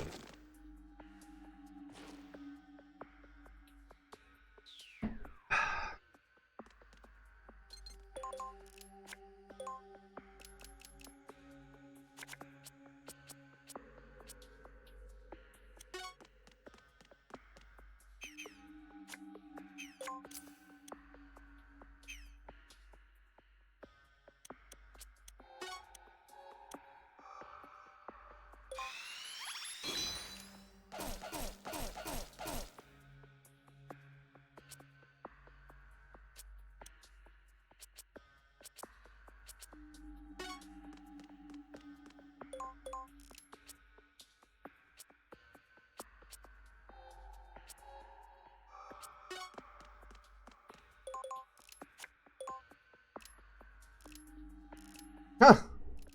No alarm. So if an invisible cyborg ninja with stealth camo on just flashes you like 5 times out of absolute nowhere, they don't react! Just stands there and looks kind of sad about it. Doesn't matter if he sees me. I'm gonna shoot him and off. He has low HP. One of these shots should do it. Miss. No! What? Okay, I can still play punch, punch, kick card.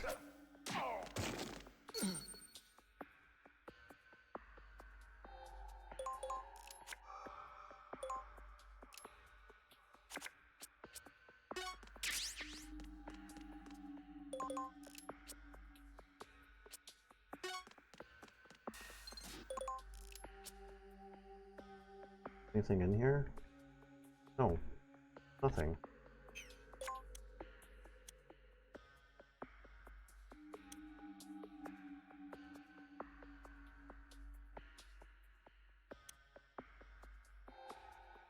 Are we going to the far south end and there's 2 alternate routes? Is that how this level works?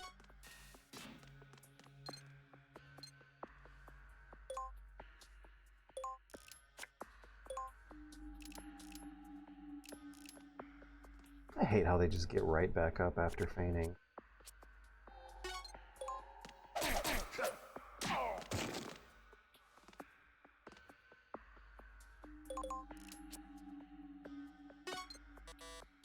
Oh, you can't punch, punch, kick twice in one turn. After missing such an obvious shot last time, I didn't want to trust the AK again. I wanted to punch him.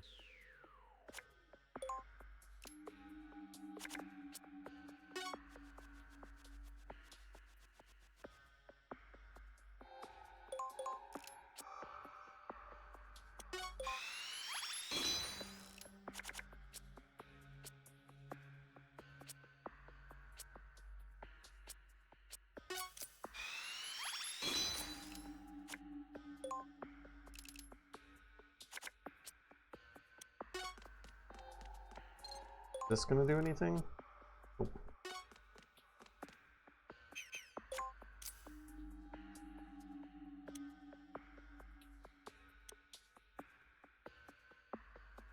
Maybe this guy we can attack at the same time.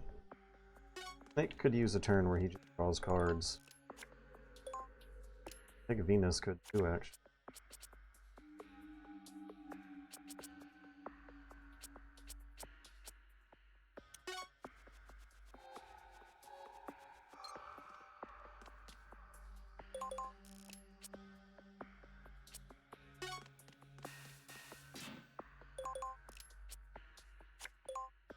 Good visibility on him from up there. Maybe she should tap a wall and get him moved. Long range, but if we were playing a normal Metal Gear fight. Do I have armor? Oh.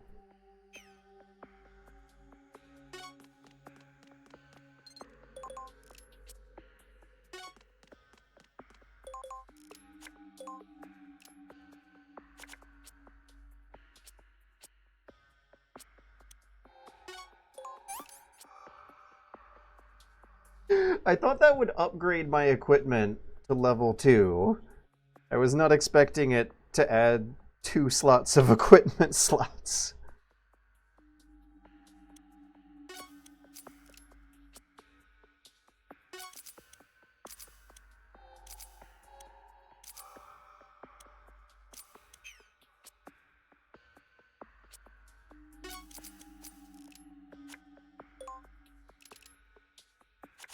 I feel very over-equipped now. That's more guns than anyone human should ever need.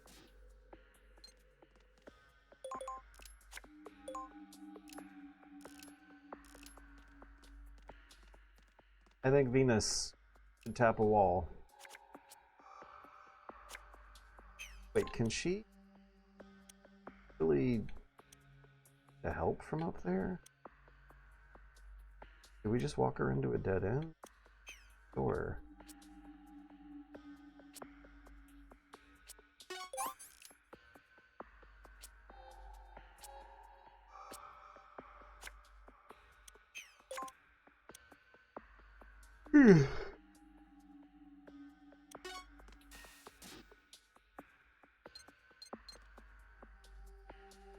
here?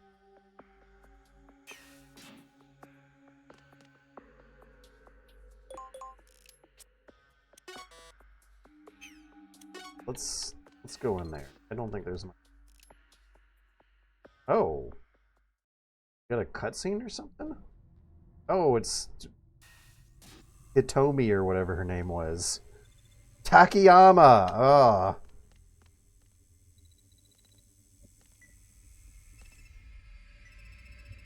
Patrol bots have gone haywire. They look like cardboard boxes.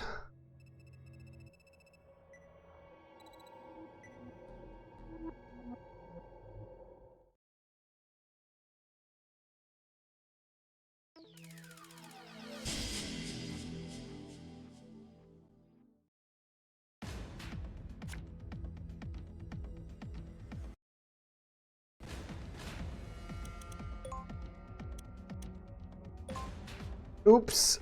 I wanted to see if there was a mid-mission save system. Check the mission. Yeah. Okay, that's good to know.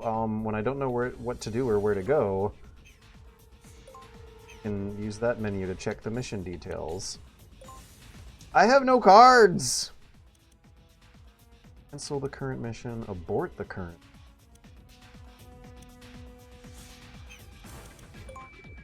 Ugh.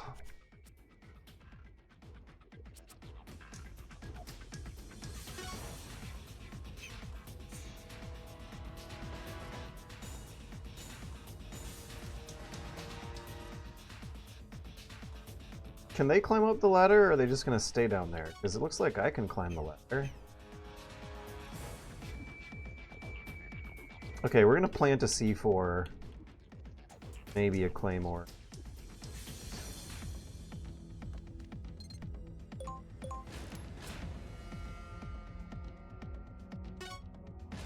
I think C4 would be safer. Go up on top of me if they walk on top of it during... Will the box fool them? I don't know, I gotta use it for...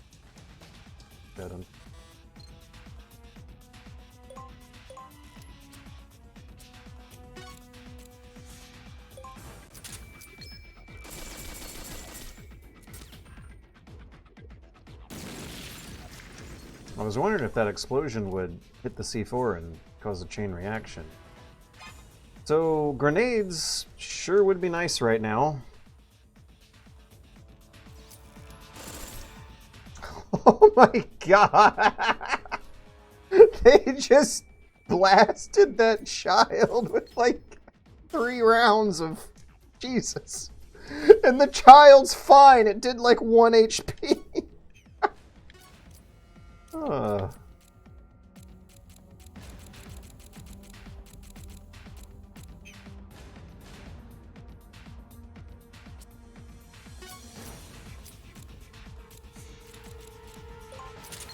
Just picking the one with the highest numbers.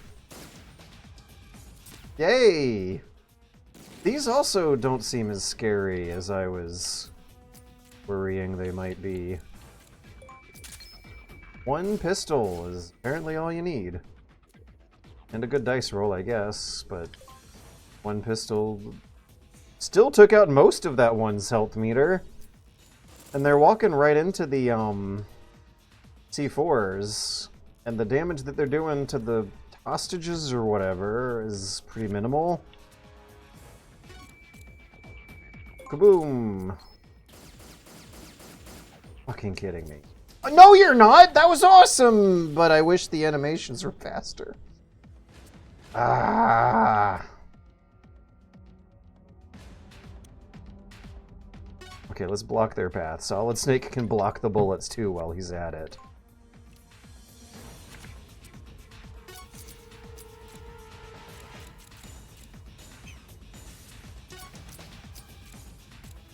We got some good synchronicity here with Helico on Overwatch and Snake playing tank.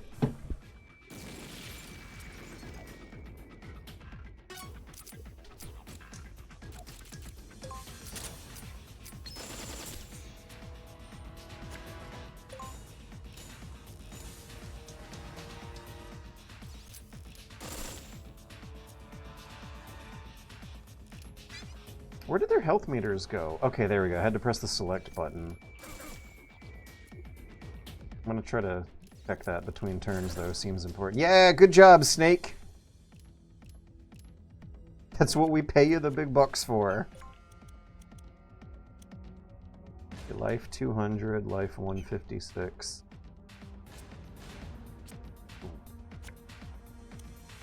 Oh. I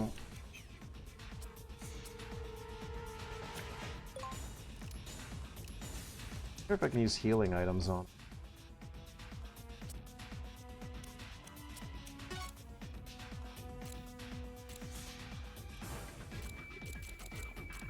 So 80% as high as we're gonna go here. Would a claymore be more useful?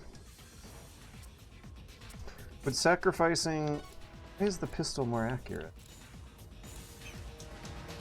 20 times 90 times 3, 20 times 4. Okay, so the pistol's more accurate than the big-ass two-handed rifle. But it fires less bullets. Alright. I now understand how to play the game. I think I should have something. I also don't like how Teleco kind of wasted her turn.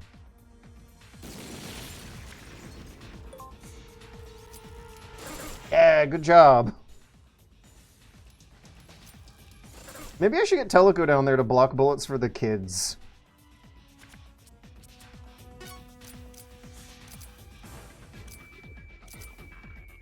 Alright, I want to use the M4, not the... what should we call it? The OICW? It has anti-armor on, but I'm not really getting a very heavily armored impression from these guys that seem to be blowing up from pistol shots. Use the M4. 45, 47. Yeah. Wooey.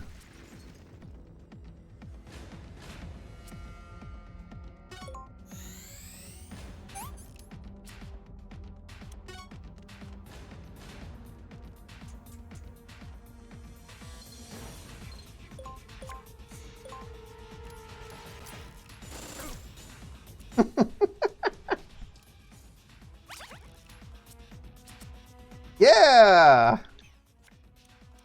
Detonates at 5 cost, for 20 cost. Detonates gunshot. What's the radius? Renders electronic devices inoperative. I'm gonna cross my fingers and pray that it's like the real Metal Gear games where the radius is the entire level cached into the game's memory.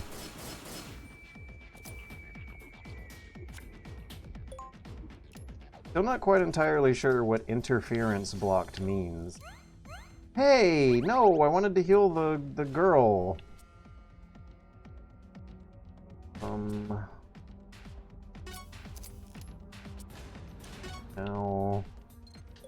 Now we're good. Victory is guaranteed.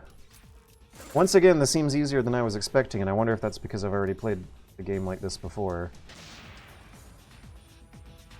Hey, it seemed to work. Yeah, question marks? I guess they're just going to do nothing for their whole turns. So... life. Let's punch them. Bam, bam.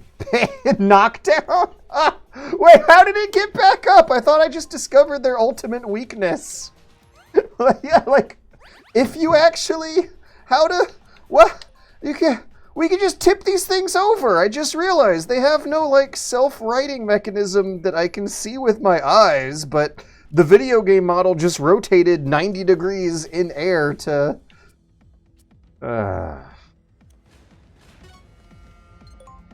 Bam, bam. Bam.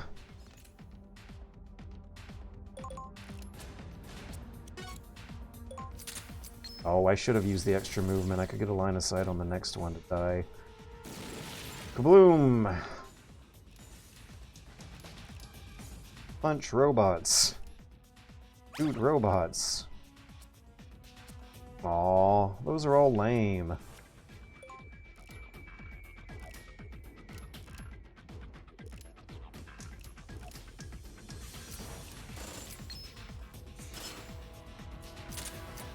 Uh-oh, look at that. I dice rolled a counterattack on you.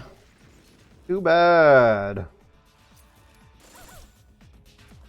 Why am I having such an easy time with these levels? Did I make some really good decisions in the deck editor or something? I was not burning through this game in all the other previous sessions I gave it, but now I'm feeling almost patronized by the difficulty.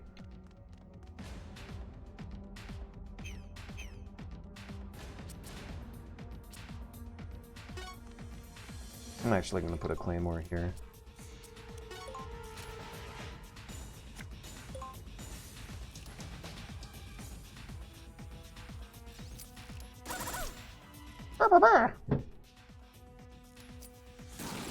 I should not have put a claymore there. It'll be fine. Oh, I lost my equip cards. Alright, why did that happen? Now I no longer feel so reliably equipped with so much knowledge and experience.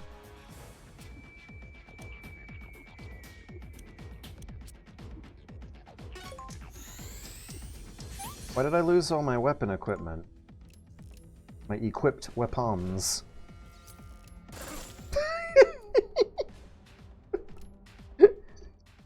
Minus 2 HP. He just got shot in the face with a 3-round burst of a...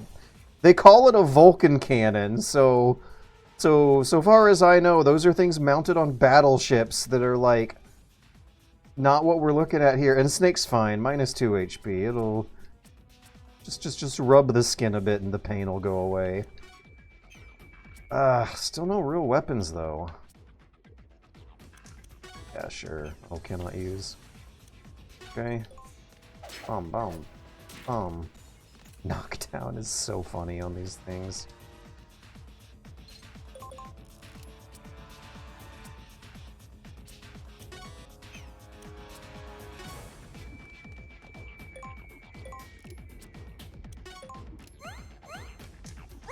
So, when I used the med pack next to the girl, Snake got healed instead, and they were a few squares away from each other, but just now I had to move right up to Snake to do it. Can I tranquilize these? I cannot. I already...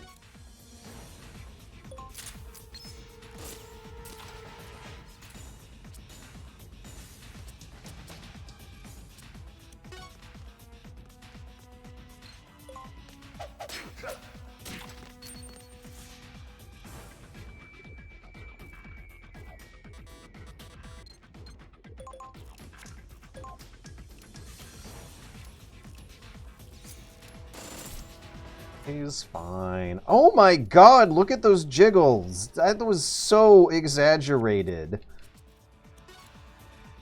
She can't move an inch without those things moving a foot.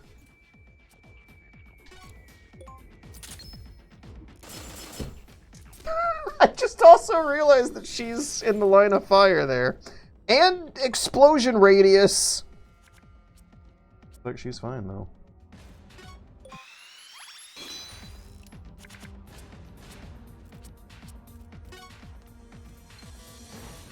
Why can't I punch? Seriously, why can't I punch? Is like punching the first thing you have to do in a turn or something like that? Why can't I punch? I still don't know how to play this game. Why can't I punch? I would like to kill the robot on this turn, but I guess we're gonna have to wait another turn. Box it in at least.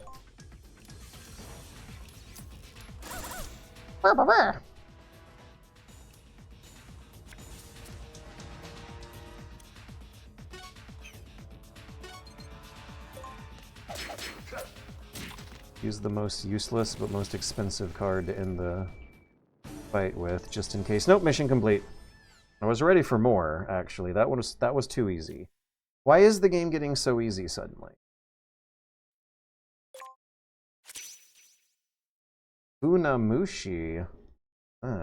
Destroys all recovery cards in target's hand. Attaches to weapon. Destroys all recovery... Oh, in target's hand. Okay. So, recovery cards. like arm, I guess. I haven't seen them heal much. I did see one of the bosses eat a ramen, but it was useless for them. There's our recovery card. So that makes your bullets. It's a little cockroach bug. There's a few ways to visualize this. You could visualize Snake loading every single individual bullet with the cockroach that eats the enemy's rations. I like to imagine Snake specifically targeting the rations, though. Like when he's pointing his gun at a bad guy and shooting, he's going to aim at whatever pouch has the rations in it.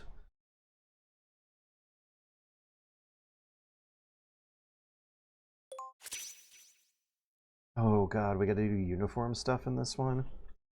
Hit plus 20.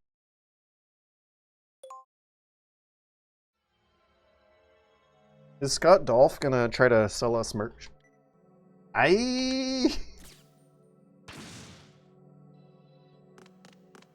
Dun dun dun dun dun. His portrait art looks pretty different from his in-game art. But I have a hard time matching his face to David Hayter.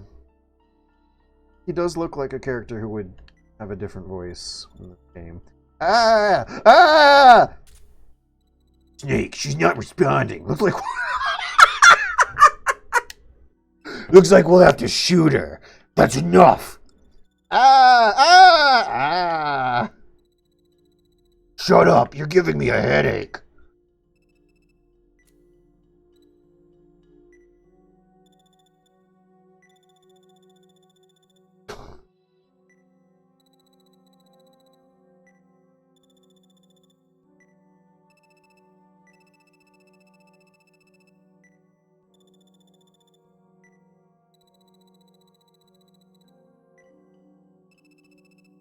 I thought this was a villain.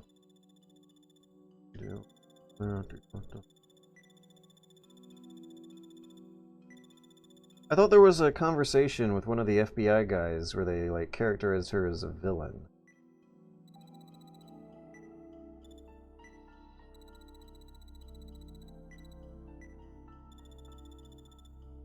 Why is Vina so combative? Combative. That's enough, ladies. Oh yeah, this is it. The ego system. She's in charge of some Metal Gear magic technology. New OS development project for Metal Gear. You're running the project. Maybe you can answer my questions.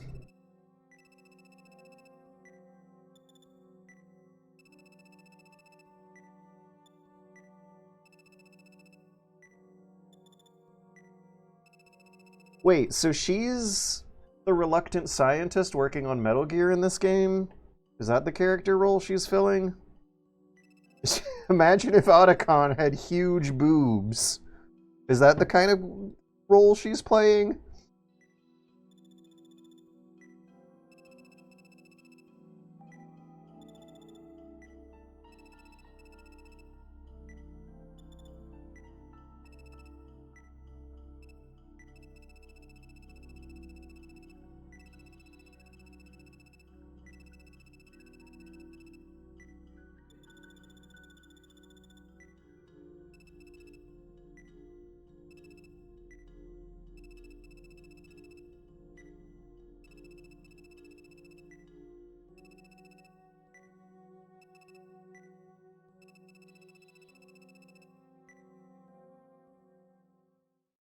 Does that mean that something plot?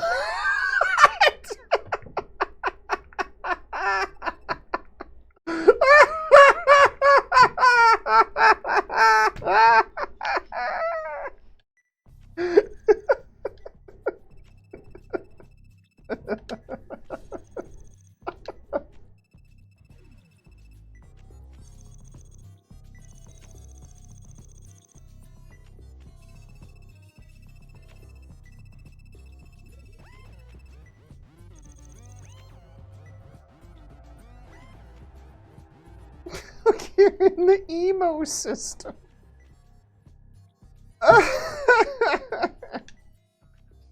With covert. Wait, was gold farming around when this came out? Was it like 2007?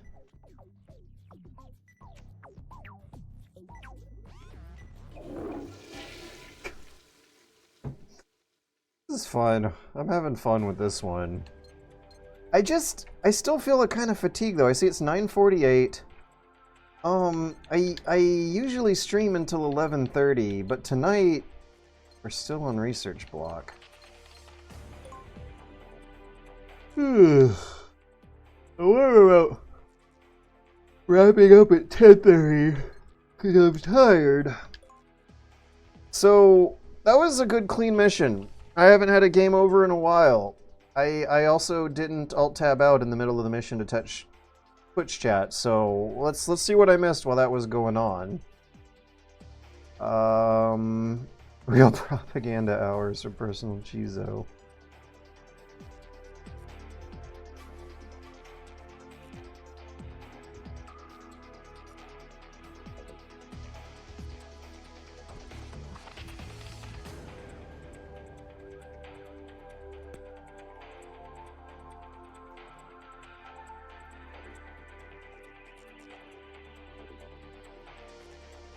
Okay, so it's not just Peace Walker and Metal Gear 5, MG5, Metal Gear Solid 5 that mentioned Colombia. This game too may be a prox of the Serena Republic. The Serena Republic was the fictional country in Metal Gear Acid 1, right? Oh no, apparently it's a fictional country in Metal Gear Acid 2 and I completely forgot because I started this game 5 weeks.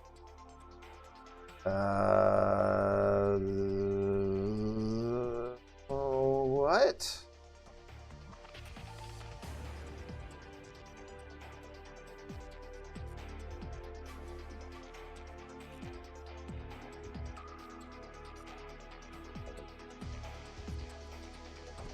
The Serena Republic is evidently not that big of a deal. It's exclusive to Metal Gear Acid 2, and it might have been a fictional country mentioned at the beginning of the game when they mentioned the real drug lord Pablo Escobar.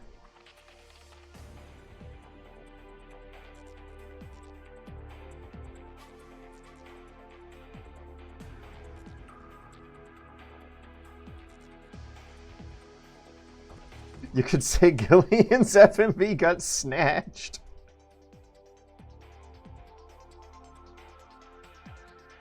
Tanzid, what is this portable Mister type deal that can run PSP and can stream? Because that is how I want to play Peace Walker. I do not want to play the HD re-release of Peace Walker coming out. I want to play the SD original release of Peace Walker on a portable machine emulating the PSP version, or I want to play the new Master Collection version on a portable device.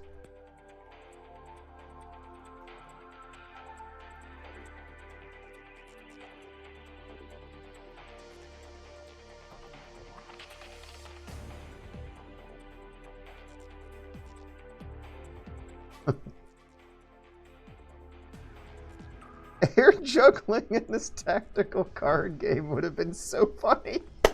That child is built different. Pistol being more accurate is some Japanese logic, LMAO. It's video game logic that usually is like a first-person shooter on a console thing.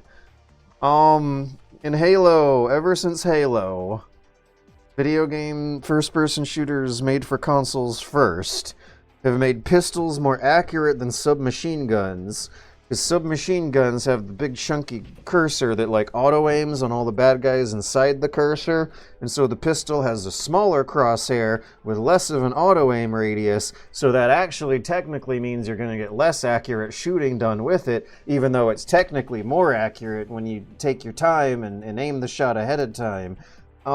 It's a stupid, dumb video game thing, and I wish it never caught on, and I blame Halo, and consoles, and controllers, and auto-aims, because I was 12 years old in 2001 and haven't changed since.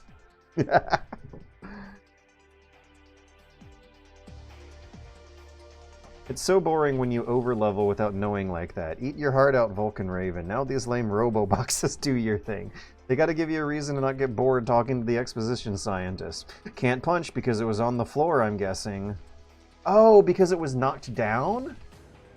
Oh, okay. That would make sense if it was a human being knocked down. But since it's a cardboard box knocked down, that kind of means it just like rotated 90 degrees on its side, which actually means that Snake's punch punch kick would be hitting the vulnerable underbelly, right? But you know, if a guard is like flat on the ground, Snake's punch punch kick is just gonna hit the air 3 feet above him. Boobacon, the boobs are doing a bubble bounce. Fans would like him a whole lot more if Otacon had giant bouncing boobs with the cleavage out and unzipped on display. Her boobs do a double bounce like old-timey 40s cartoon walk cycles. This game is awesome. So this is where Gillian ended up on the shitter. Nothing wrong with catching up on some sleep. Oh yeah, the Switch. Hey, if Volume 2 comes out for the Nintendo Switch 1, I'm not interested in buying a Nintendo Swatch 2, but I do still have my Nintendo Switch 1 handy, and of all the weird electronics in my apartment that have like a kind of greasy, slimy layer of residue on them ever since the fire, the Switch has had a quite minimal layer of greasy, slimy fire residue dust on it. So that sounds great, actually. That means I could stream it sometimes, but play it portably most of the time. That would be the solution. If there's a Switch 1 version for the Master Collection Volume 2, let's fucking look that up right now. MGS Master Collection Part 2. Switch! It doesn't say Switch 2, it does say Switch. Platforms. Nintendo Switch. I wonder if the Nintendo Switch 1 can handle Metal Gear Solid 4. Feature increased resolution and higher frame rates. I'm sure that the Switch 2 will be fine. But depending on how they optimize the port, and seeing how high of a reputation Konami has for optimizing Metal Gear games, I don't know if I should get my hopes up. Peace Walker should be fine though, right? How in the world could the Switch not handle Peace Walker well? What are we mourning the death of? I already forgot. There are portable misters, but none of them run PSP era type stuff. The Master Collection games are all different pieces of software, so maybe Walker will be on Switch 1 even if MGS4 isn't. So wait, would that mean that the Metal Gear Solid Master Collection 2 executable, you like launch it on Switch and can pick every game from the menu except Metal Gear Solid 4, at which point it gives you a hardware error unless you play it on the Switch 2? I don't know. Let me type in Switch in quotes.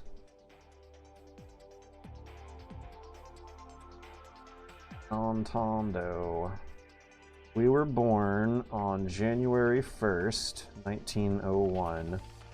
Nintendo Switch. Okay. Now let me see what a Switch 2 game looks like on the... Oh wait, we got a bit of website chopped off here. There we go. Very important. What's a Switch 2 exclusive game? Donkey Kong Banana Manza. Donkey Kong Bananza. Switch 2. Okay. I think that's giving me some confidence here. Yeah. Wonderful. I won't have to buy new hardware. I will have to buy a $50 game, and I hate how disheartening that is right now. Send me money! If you've been enjoying the stream, I could use $5 or so. Yeah, that's gonna be the plan. I will buy it. I'm actually gonna go grab my Switch right now and see how the grease is.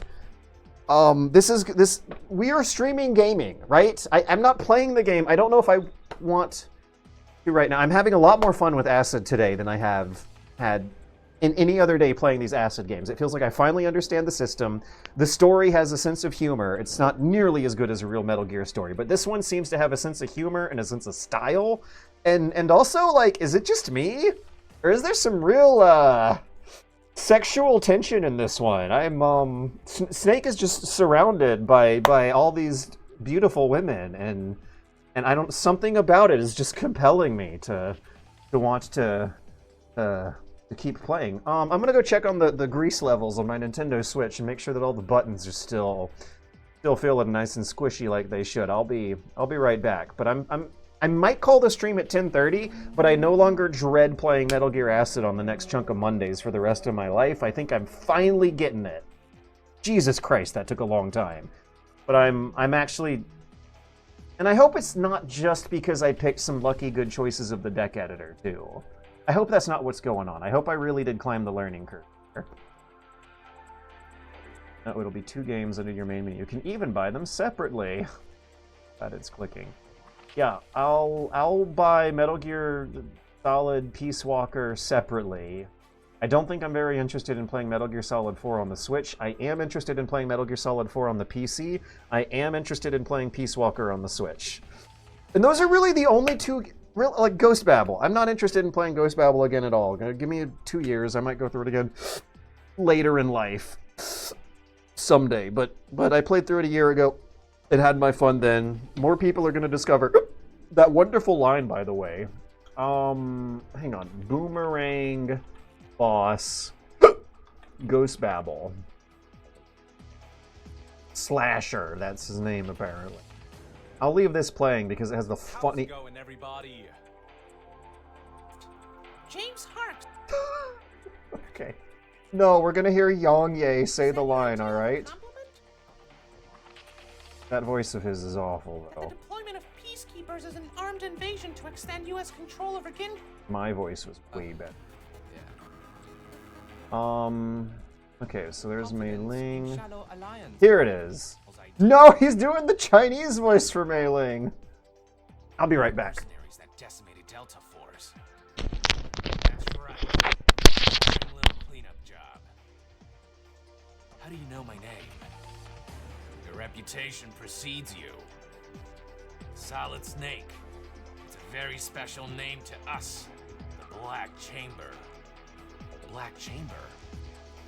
Unlike the pawns here, we have no interest in the General's ideals or bid for independence.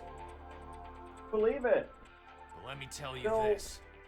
Like, Black Chamber, not wow. Fox, is the world's best special force unit. Now prove it with your dead body. Okay, bitch. Shut the fuck. Did he just say okay, bitch, to a video game? Give me a fucking break. Alright, so this thing, I don't think I've touched this thing in 2 years. And it has a session of Puyo Puyo Tetris. Uh-oh. Play with the joy, hold the rear. It's been sitting on the charger for 2 years, and I know that's not good for electronics. Wow. But yeah, it's working like a charm. Why did I install Little Friend's Puppy Island demo?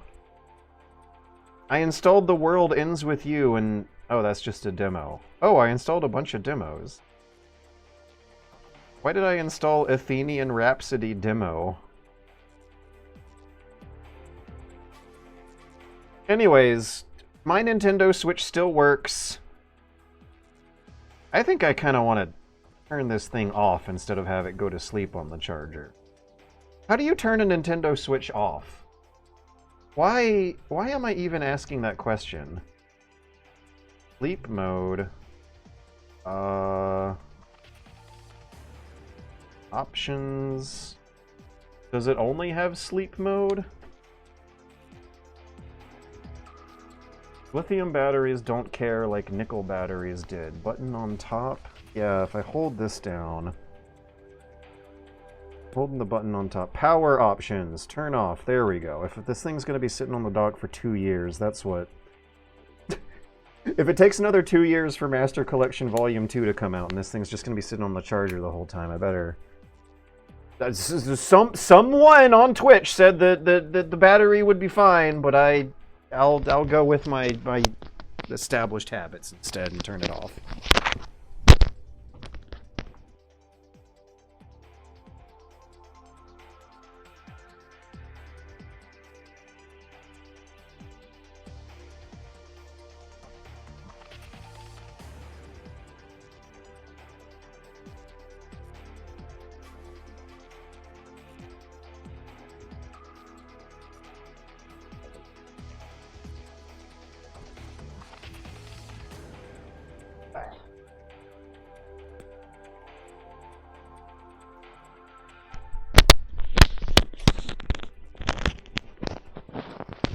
Okay.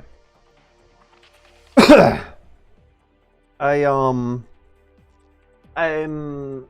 have an electric razor dying on me, a beard trimmer. A modular beard trimmer. It's a razor with beard trimmer attachments. And it does not really hold a charge anymore after 10 years. You gotta plug it in. I have an old smartphone of about 15 years, and that thing barely even turns on at all anymore. And whenever it is on, the battery drains extremely quick. Both are electronics that have been sitting in their chargers for ridiculously long amounts of time. The beard trimmer sits on the charger for weeks at a time, and that old 15-year-old smartphone that I use as a backup phone, it's offline. Well, it's not the old smartphone I keep around as a little internet machine. And that one's about 15 years old, and it probably spent a few months sitting on the charger doing nothing. Yeah, I'm still operating by the old rule of don't leave it on the charger all the time or else your batteries die faster. If putting it on the dock turned it back on, then I guess... I guess that was all for nothing. But I at least confirmed that the buttons still feel, got distracted for a frame. I, at least confirmed that the, buttons don't have any kind of sticky residue feeling on them. The power is fine. If the battery is shit, I'll just play it in, TV mode, and I will play minutes, tens of minutes of portable mode while rolling around in the bed, and I think that might be enough. I don't know if Peace Walker is a good game to play for longer than 45 minutes at a time, and that's why I want to play it portably. I don't think this is a game I want to play for a straight 4 hours. I could play Hunt Showdown for 4 hours and that time would pass, but here, something in me is pulling me away after.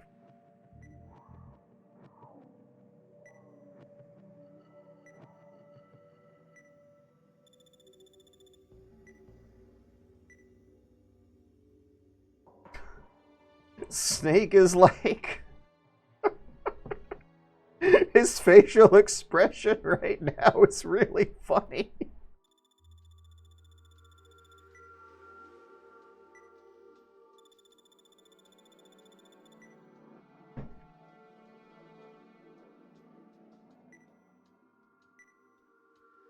Oh my god, they designed her costume for the absolute area stuff where, like, a line of leg is showing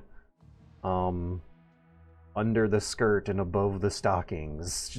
Look at these youthful and vibrant Japanese character designs. Yes, yes.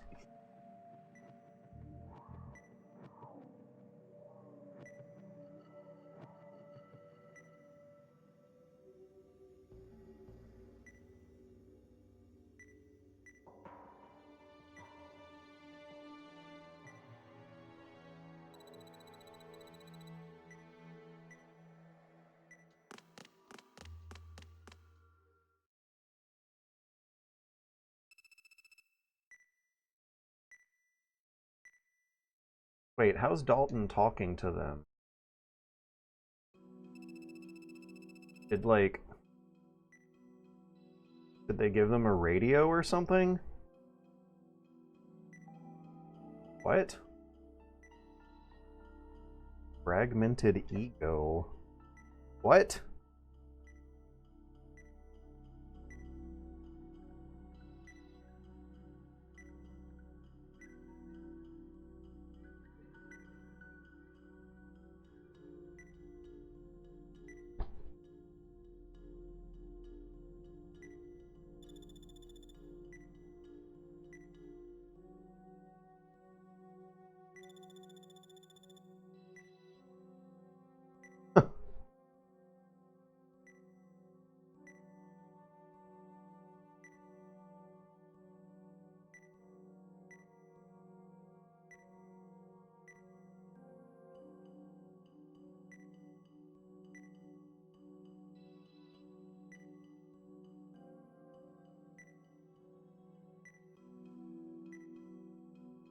Hang on a second. It makes her a hypocrite because she was just talking about idealism and how pragmatism is not on her mind. Then she just said I needed to do the science.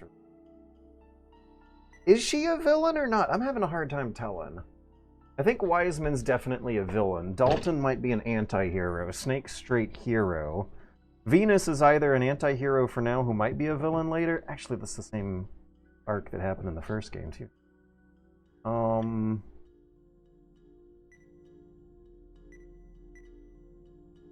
Whereas Takayama is, like, reluctant and conflicted.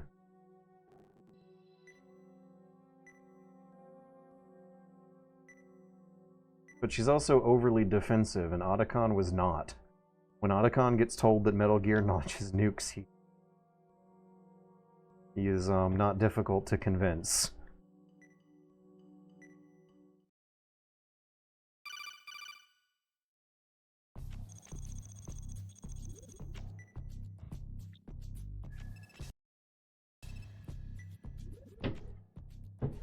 Skip something. It must suck if you're riding on the bus playing Metal Gear Acid and the bus shakes a speed bump or something and your finger slips. Yeah, accidentally skip a dialogue. I, on the other hand, have no excuse. I was just kind of fiddling with the controller and it dropped down on the desk, and when I grabbed it I pressed the button. I feel like they have springs under their boobs. I feel like all the women in this universe... Or maybe this is how, like, women's fashion works in this universe. Like, all their clothes have hidden springs under the boobs. You're a pretty cool guy. No! Don't do it!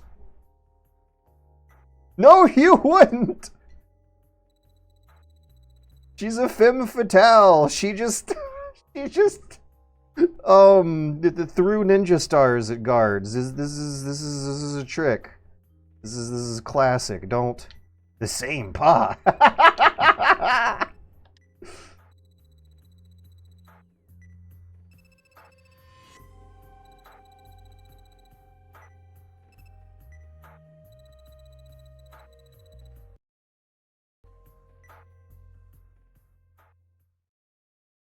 She's gonna shoot you with the Makarov, but then change her mind and instead leave an audio tape explaining everything. Also, I want to point out, like, this will be a radically different definition of Snake if he actually turns out to, like, be successful with women. If he hooks up with one of these babes and actually goes through some kind of normal relationship afterwards, then he will have a 100% higher success rate than all the other Snakes. Solid Snake is uninterested. Naked Snake is a, like, spurned. He got seduced and betrayed. This Snake, on the other hand, knows how to dress. I don't think he knows how to talk, though, but okay, if Solid Snake was propositioned by that, I feel like... Wait, this is technically Solid Snake. If the David Hayter Solid Snake from the main games was propositioned like that, I feel like he would immediately change topics back to Metal Gear. He wouldn't, it would do nothing to him. This guy at least got a little bit bashful and was like, huh? What the hell are you talking about? Instead of saying, like, don't try to change the topic. Tell me about the ego gear. Yeah.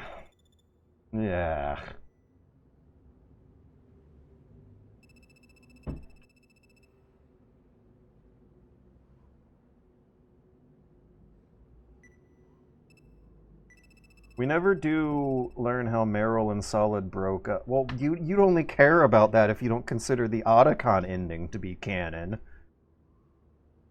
Isn't the Meryl ending... Okay. I don't think we have the details, but I think we know enough about the character and the situation to assume that it wouldn't have lasted very long, and there really might not be much of a spark there. Unless they're in trouble in the middle of a combat zone, he...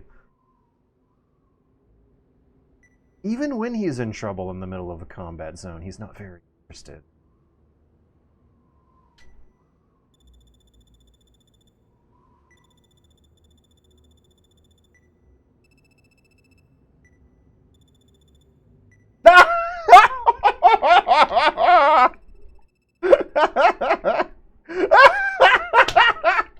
They're having a very normal conversation, and then all of a sudden, the most video game bullshit cropped up. The train will arrive in 30 time units. It looks like you're going to have to dodge the trains with deliberate precision to get to the end of the track. Wait for the trains to come and press the dodge button. Lucy and I can't dodge trains. There's almost like a sort of harem anime dynamic going on here. There's the tiny little girl next to these two hot babes, and they have radically different personalities. And the guy is just like confused and bashful whenever any sexual topics are gonna come up. And so that like you're gonna go through the story to like know which one he hooks up with, or if he actually has the balls and maturity and masculinity to go after more normal women instead. Yeah, there's a bunch of beautiful but insane women and also a little girl surrounding our character here. And the tension is like going to be an unspoken source of comedy and drama as we go on, isn't it?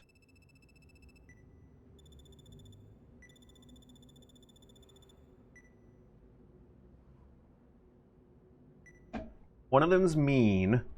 I mean, they're both mean. One of them is bitter, and the other one's fire. Yeah.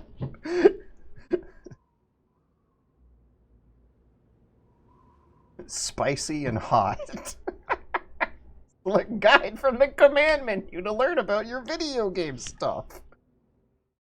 So, what was that important? I actually kind of missed what pressing guide was for.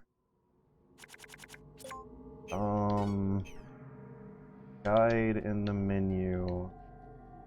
Oh god, I accidentally pressed the help button accidentally.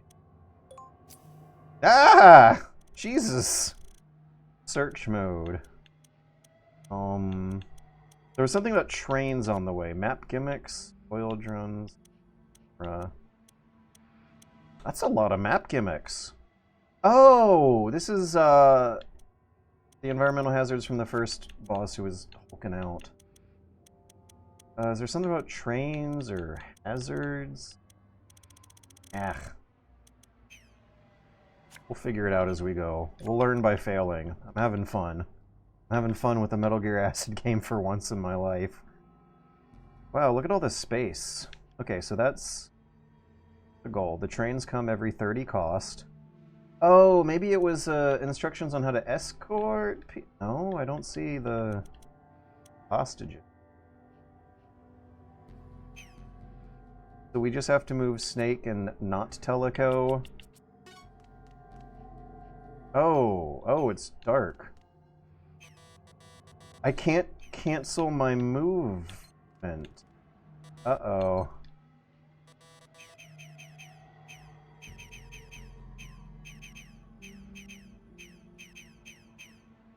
Okay. Okay.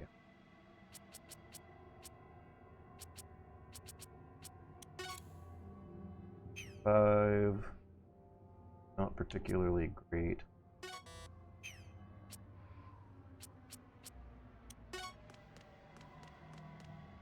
Let's get closer. Try to tranquilize later.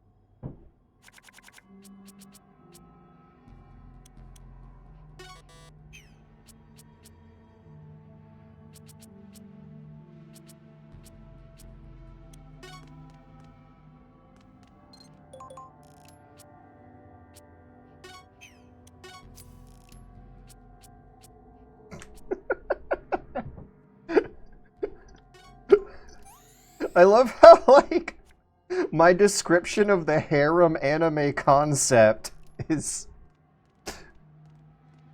passive, submissive pushover man refuses to move out and find different friends.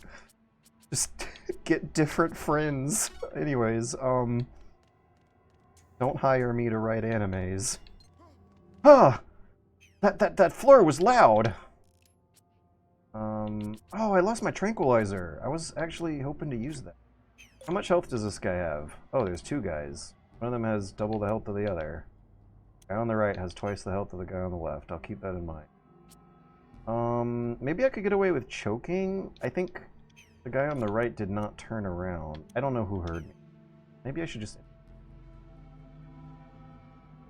Yeah, we'll just end the turn. Oh, the counter in the lower right is going to tell us when the train comes in 30 cost. Oh, so that's the guy. I'm going to be checking it out more than...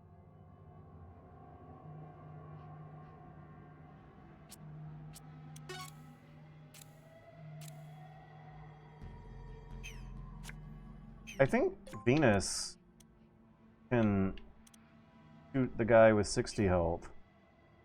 Snake can get the guy with 120. 40 times 2 is 8. 10 times 8 is... Yeah. It looks like if I want to kill him, I'd have to blow up a C4. The blast radius looks like it should get him. Alright, I'm having fun. I am having fun with Metal Gear Acid for... No! You... Ah! Ah! No! Right when I was saying the words! Okay, so... Today's session is one where I have since reinterpreted the Metal Gear Acid concept as harem anime starring a sexier but still socially inept version of Solid Snake. I figured out the turn order game logic system to an extent, but still not great. Because I just forgot that in order to shoot the C4 at his feet... Actually, I didn't just remember, I just figured out for the first time in my life. I did not know this was no target. So, if I want to kill this guy on the very same turn I find him, it would have to be with a C4 because everything else hits for too little damage. But Snake has 600 fucking health points. That's worth, like, what? 600 by 150? 5.5 C4s. Snake can get blasted by C4 4 times. No, not 5. 4 times. Snake can get blasted by... Oh, that was not what I wanted to do either! It's fine, though. Watch this. I'm going to make it funny.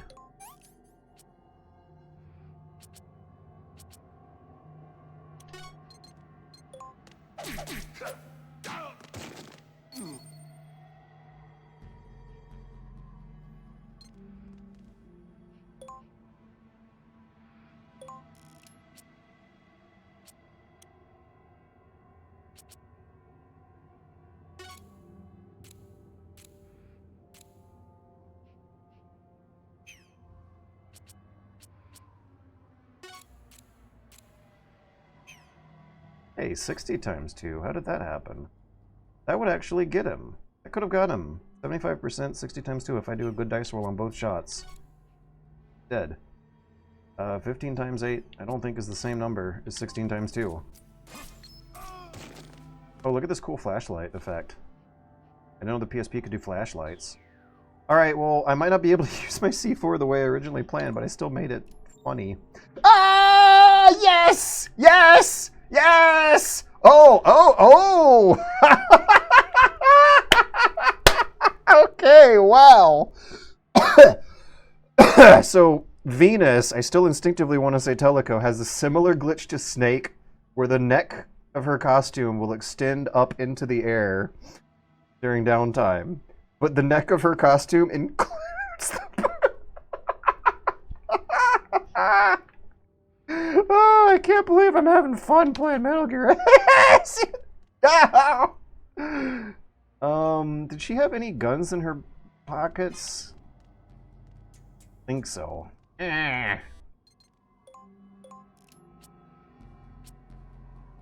Detonates in 5 cost. Okay, that guard has a cost of 7, so the grenade should work.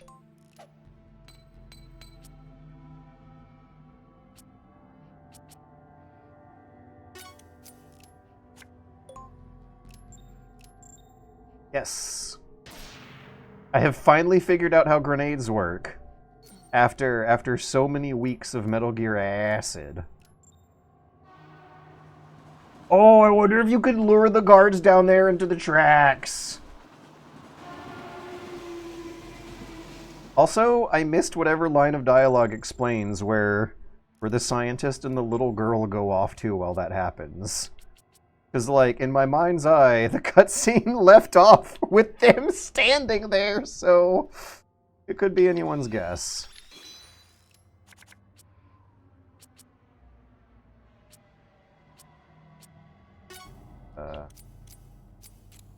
Pew pew.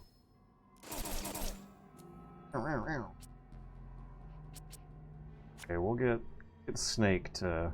Wait, no, his turn's gonna come up. Wait, no, he's fainted. I shouldn't trust the feint. Ow, ow, ow.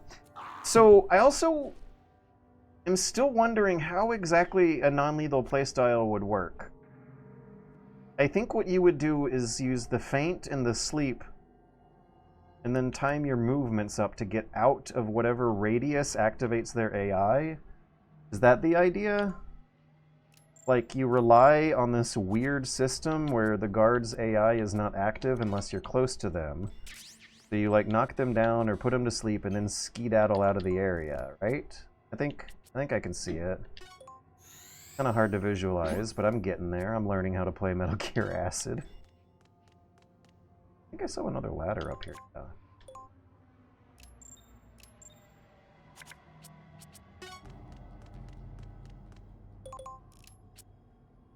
What is the goop? Is this a good idea? This is not a good idea. The train's gonna come in 15 cost. It's less than I'm used to. Seemed to take longer the first time, so that's kind of weird. That Gillian card is coming in really useful too. Some of the cards that didn't make much sense last time are... I don't know, Gillian made sense. I just didn't have much of an opportunity to use them last time.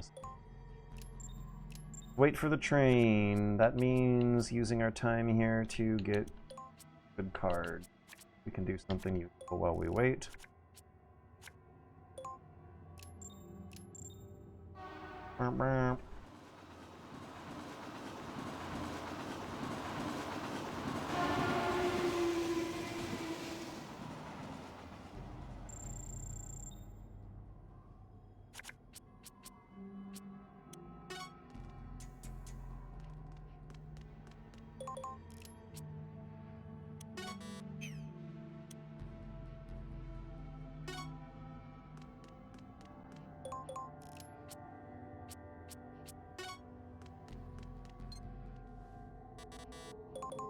Really hope the train's not coming.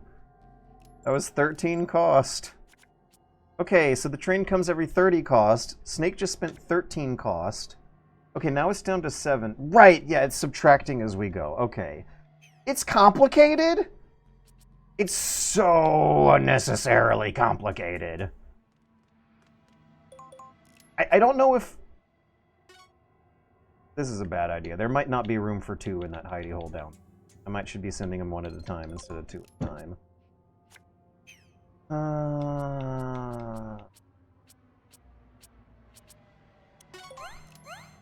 Can't discard the card. I want to discard the card. I'll just use the card. How much room? Yep. Only room for 1. So maybe, like, if there was a clock in the top center of the screen, like, showing the minute hand tick up and then tick down when you play a cost-reducing card, maybe then I would have understood it way faster.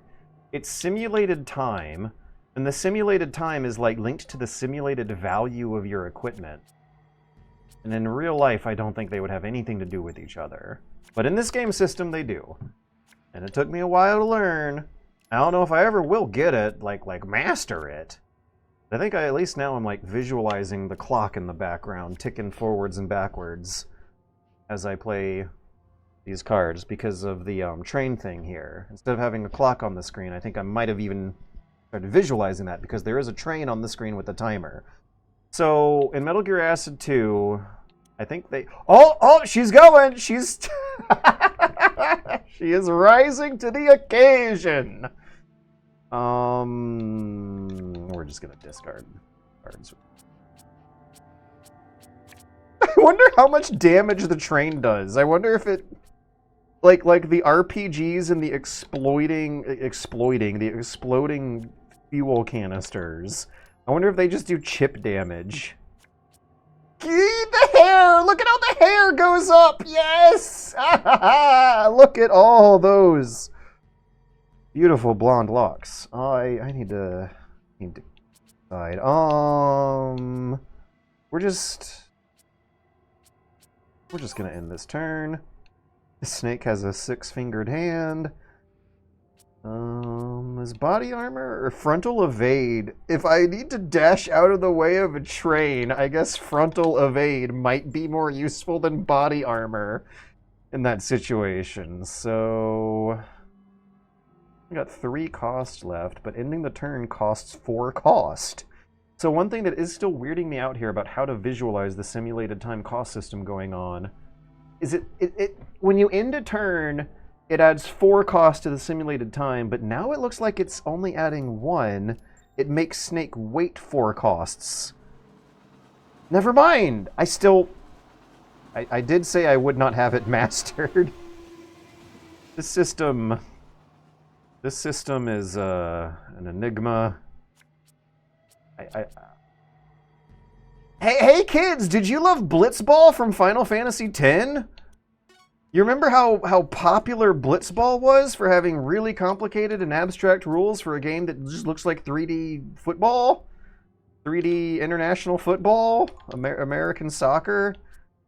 If you loved Blitzball, everyone's favorite minigame from Final Fantasy X, you'll love Metal Gear Acid 1 and 2 for the PlayStation Portable. Oh, there's guards around that corner I didn't know about.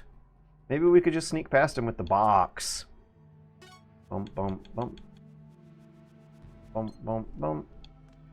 Do we have to invade and take their hidey hole to avoid the train? I had a hard time thinking of cost as a real-life metaphor. Seconds, it can't possibly be 1 full second represented by that score. It's some weird intersection between like a fraction of a second and how much like mental energy the character takes to think about their plan or something. Because like you can use these useless cards that don't represent any equipment that might seem to imply the character like hurrying up for an absolute flash of time, fractions of seconds, milliseconds. But that really, I think, is the closest metaphor we're gonna get for having me comprehend it. It's like time, it's a math formula. Cost is time multiplied by equipment value. And it's the weirdest fucking concept. I can't see. Oh, Venus could see. No, I don't think she could. I don't think this works that way. Maybe I press triangle? Oh. Maybe I need to move a square away?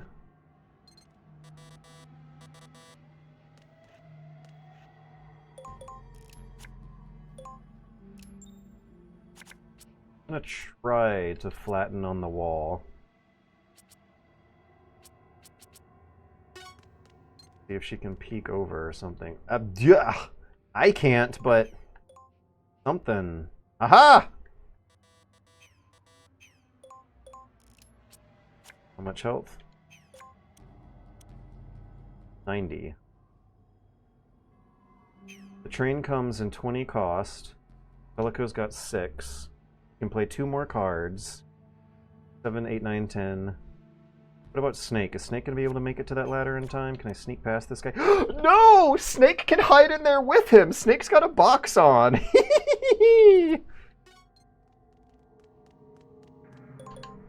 I can't believe I'm having fun with this game. I was never... Uh-oh. Wait, might actually be safe. I was not expecting to have any fun with Metal Gear Acid. As a matter of fact, I was actually dreading committing to this. But, happening. It's happening. You can hear it happening before your very ears. That noise I just made. Oh, jeez. Where did he go? Okay, the train's gonna come in 9 cost. Teleco has 5, 6, 7, 8, 9. Alright, I might have made a risk here. But I don't think... I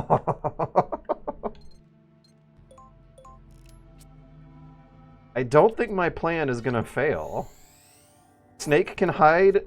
I was a little worried that the guard might be facing my direction, but he's not. So now I'm not worried. 7. Train's coming in 7 cost. I'm not using Snake's turn for movement. He's got to stay. 6. Thank you. 4. That is exactly how much cost is represented by this pistol here, which, yes, is exactly how much time and space I need to climb up the ladder and get out of the way of the train.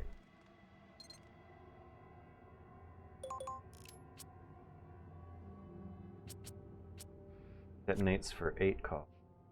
Guard wakes up in 7. How much health does he have? 60. Yeah, we can get him. We can just eliminate him on this turn. But yeah, I'm also seeing. Not right now. I'm not doing it, but I am seeing that there is a system in place that might be able to get you to non-lethal through the game if you exploit the knockdowns and the what? And the long distance guard freezing effect. Keep your distance from these guards, they freeze. Therefore, it might theoretically be possible to make your way through the whole game by keeping distance from the guards you don't need to kill, and or the guards who are in your way, and then knockdowning and tranquilizing, and then just skedaddling as far away as you can the guards who are in your way. And I also think this is very cute. This cardboard box action that we have going on here, very... Oops. God, I wish I could undo that. Very Metal Gear, very cute, very funny. Nice slapstick relief from the story that I still have no idea what's going on. But at least it has a sense of humor. They seem a little bit more aware that they're not a real Metal Gear game this time, and so they're not trying. They're doing their own thing. Goofy, wacky, spy-themed harem anime. Metal Gear Solid as an espionage-themed harem anime might turn out to be really fun. Let's give it a shot.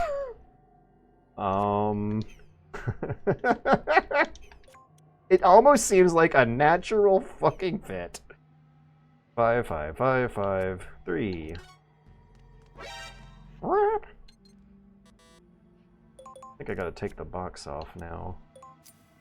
Will the box block a few bullets or help me evade a few bullets? Just take the box off so I won't have to do it next time. I cannot visualize Snake climbing. Ah! Okay, I picked the wrong one! I love this glitch. I'm still making mistakes. I still don't fully understand it. I'm getting frustrated at the mistakes that I am making from my ignorance rather than from my strategy. So that is still happening.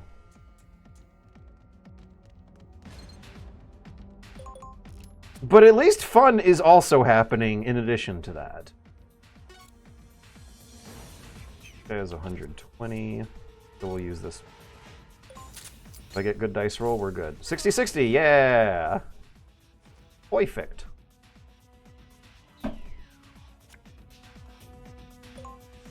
Now, how in the world does an alert phase work when there's such little room for it here?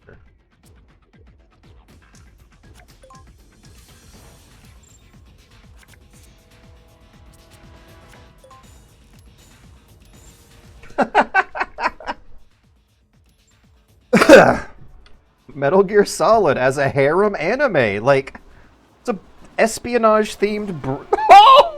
What? Who was that? That was the alert phase reinforcements! Holy shit!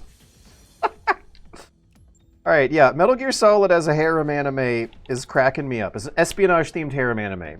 Imagine if James Bond was as competent as he usually is at combat and stealth, but utterly incompetent at social manipulation and charisma. Imagine a stumbling, bumbling, socially incompetent version of James Bond who still blows up the bad guys' evil layers and shoots henchmen and kills them like they don't count. And instead of there being, like, one hot babe to rescue from Pablo Escobar's drug factory on your way out, there's, like, 4. And he has to choose which ones live and die. There's a there's a concept here. I don't know if we have to get too, sadistic and violent about it, but there's a really fun concept here that maybe has been explored in some other media before. If not, I'm giddy at the thought.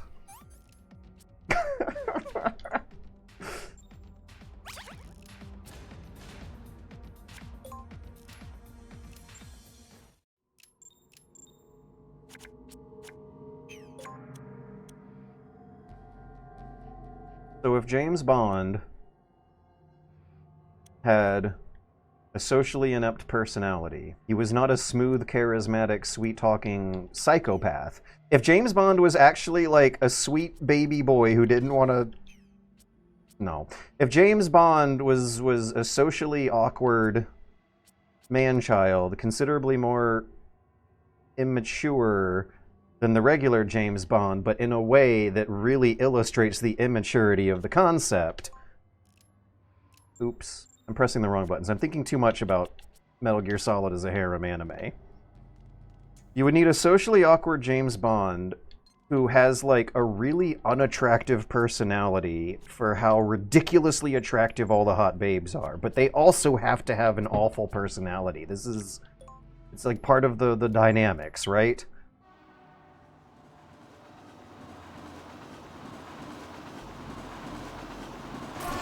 Oh!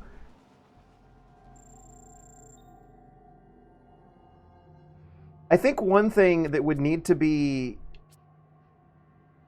happening is an equal exchange of the sociopathy. In this concept, James Bond cannot be a sociopath. The hot babe, harem babes, on the other hand, would need to be the sociopaths, and in the formula, they usually kind of are, right? I don't know. The only harem anime I ever seriously watched was Tenchi Muyo when I was like 13 years old. That's all the frame of reference I'm working on. Wait, there might be bad guys here hiding in the shadows. I forgot about paying attention to that. Is Snake gonna make it in time? I need to actually count this out now. The train, I thought it comes in 14... 4, 8, 12. Yeah, Snake is going to make it on time. 24. The train is going to come later than I thought. Snake is going to make it on time. I was counting out 18. Bloop, bloop, bloop. Can Snake make it to the ladder, actually? 4, 8.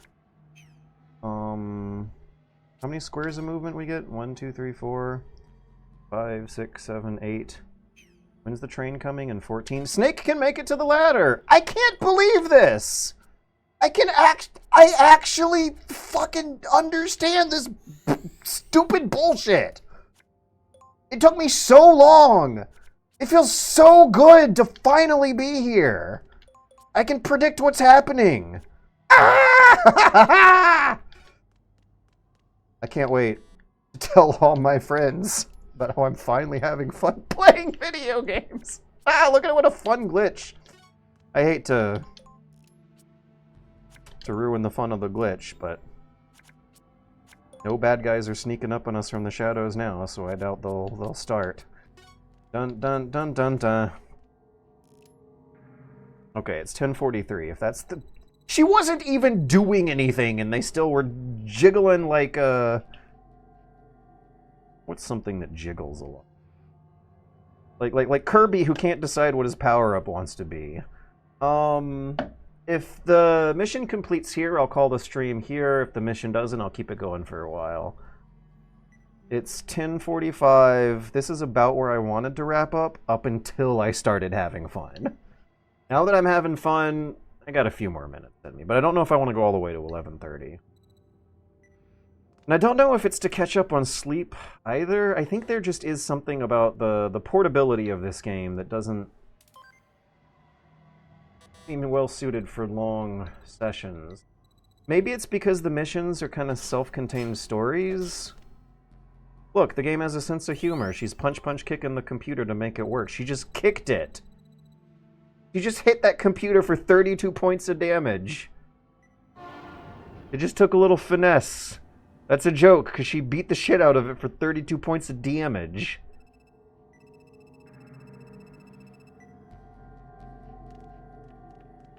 I just remembered the deep Tenchi Muyo lore. Right, the actual canon of Tenchi Muyo is that he does move away and decides to date a normal woman instead. It happens in a movie after the main series. And they made the movie like 10 years or something after the main series. No, like, that actually is what... Like, I don't know how the Japanese audience handles this, but the American audience is always just like throwing their arms at the screen, being like... I don't know, I'm actually speaking on behalf. I was always throwing my arms up at the screen at how this guy should absolutely contain himself. No matter how hot these women are, it's not worth it. Move to Tokyo. Make a spin-off movie where you date a normal woman, Tenchi. They're not good for you.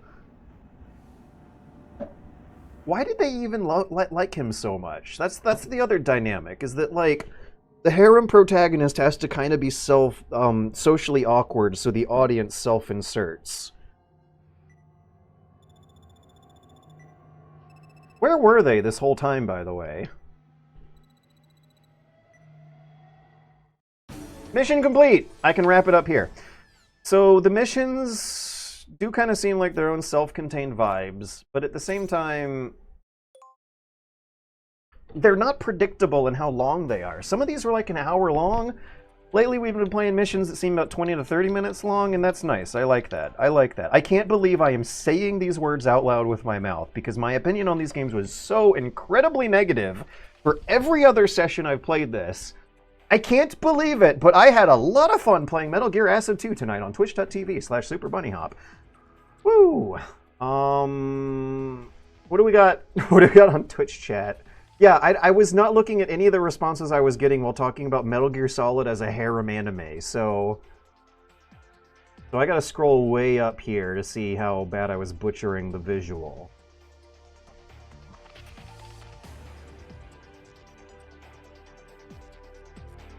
Glad it's clicking, regardless. Agreed why. Regardless of why, it's a good thing that Acid 2 is landing. Not gonna lie, Igoraptor has the best Mei-Ling voice.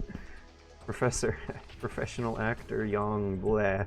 Yeah, I don't really watch much of Yong Ye, but I just want to point out that the voice...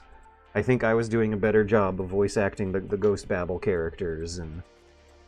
I don't know what he sounded like when he was saying the line, but I'm sure when I was reading the line, I burst out in laughter in the middle and pointed out what a silly line it was. A boomerang? That's the white man's word for it, Snake! My people call it the widget! I can't wait for more Metal Gear Solid fans to discover that line in the series. It deserves more love. Lithium batteries don't care like nickel batteries did. You hold the power button and then power options come down. Absolute territory, ambiguous 3 centimeters. They also designed it so you can just barely see her belly. Oh, for fuck's sake, is the belly button like also a weird fashion fetish thing? Like all these Japanese horny boys and girls, come up with this shit, and they're following their rules, and it just looks weird. Okay, there might be some rule about the belly button that's similar to the absolute territory rule. People on the bus seeing these character designs. Solid flirts in 1 and pervs in 4. He is like, but he's not socially competent, and this has been established. I don't think flirting and perving are really like crossing the line to actually having an intimate connection with another human being who you can't predict. In Metal Gear 2, Snake, Big Boss says that Snake is so fucked up from PTSD that he's not interested in sex anymore. And then for the rest of the whole series, it keeps like teasing you with these close calls that never really pan out. Metal Gear Solid 3 is the farthest Snake manages to go, but it's just like a defining thing of the character, a subversion of the spy hero trope, is that Snake is always real awkward around the hot femme fatale damsel or whatever eye candy female companion character in the story is there. Doesn't the Otacon ending mean Meryl died, so it would have to be broken up? That's another way to make it broken up. Take down the yeah, okay, take a chance for once in your life, getting Asuka vibes. One of them is wearing white. The other one is wearing red. We don't have a red-blue contrast here. We got a red-white contrast. You jinxed it by saying you were having fun.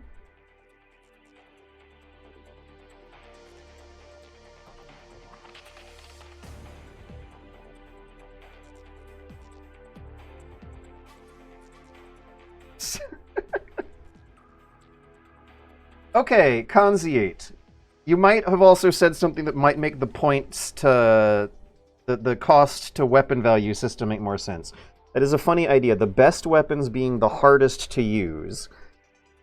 Actually, no, I still don't know if it makes sense, because that bandage is worth 9 cost, so even my rules about how to come up with some kind of frame of reference metaphor for the currencies you're tossing around here is still not making sense, because the bigger, fancier, more futuristic weapons do tend to cost more, but at the same time, healing items don't follow the same scale. Wait a second, maybe they do. Like rations, food is cheaper than bandages, so serious first aid equipment costs more than food. Huh. I did actually love Blitzball, but I'm also a fan of Captain Tsubasa.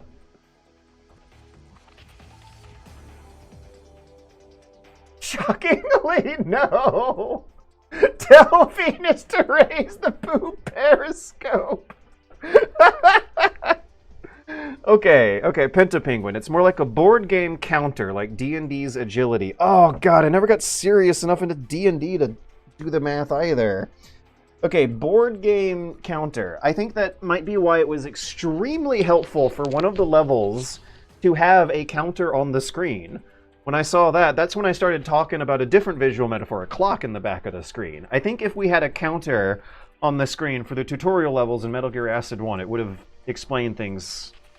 I think the counter on the screen is something that should have happened an entire game ago. The core gameplay is basically the same. If you love Blitzball, you'll pick up Tsubasa immediately.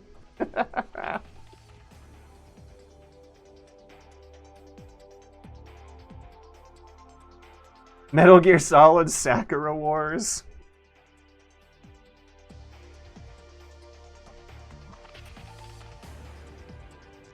She raises the boob periscope to assert dominance.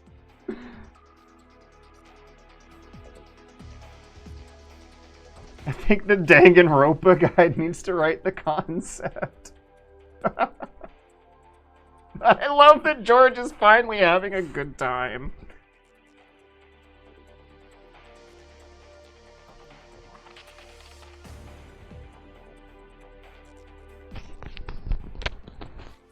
Oh shit. Ghost Babel was localized by Agnes Kaku. She didn't think too much of either either. She hated Kojima's script in Metal Gear Solid 2.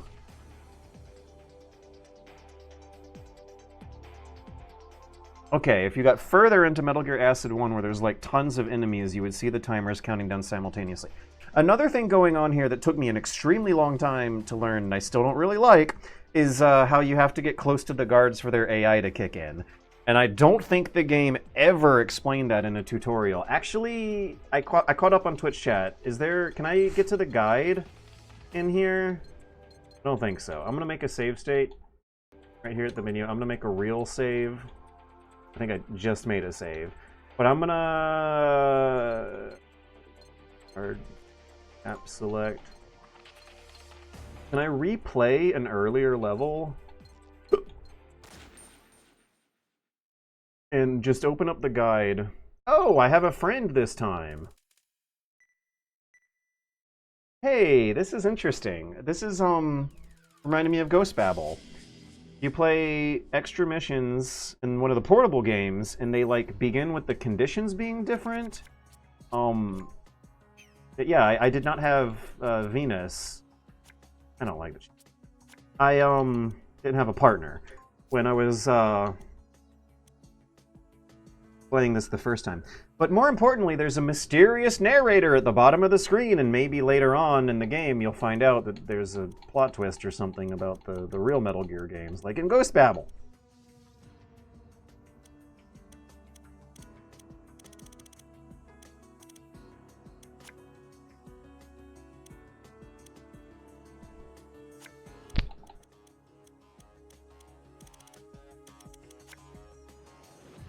Thought.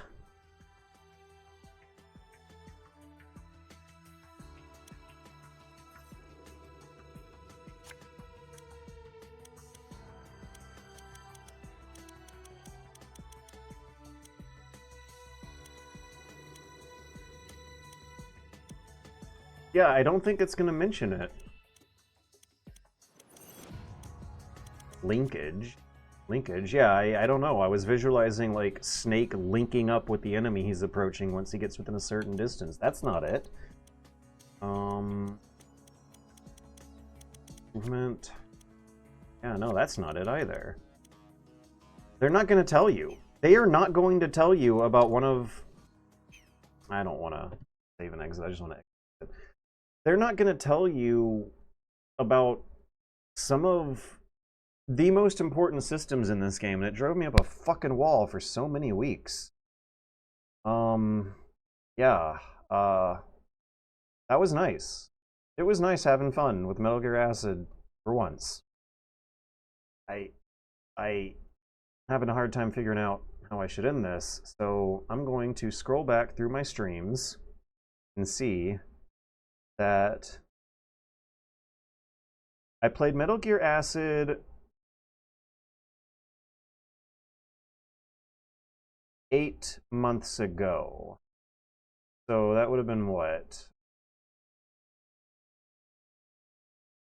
July? Late July?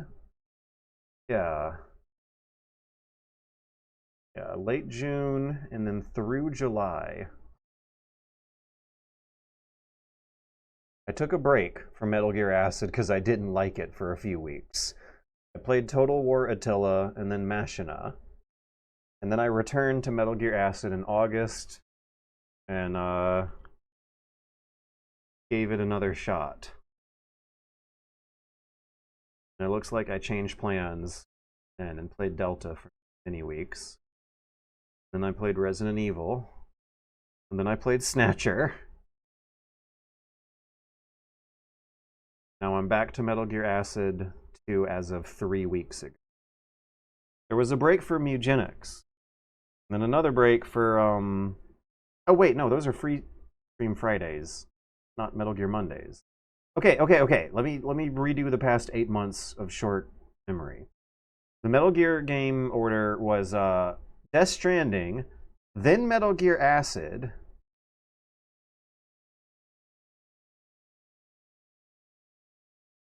then Metal Gear Solid Delta Snake Eater,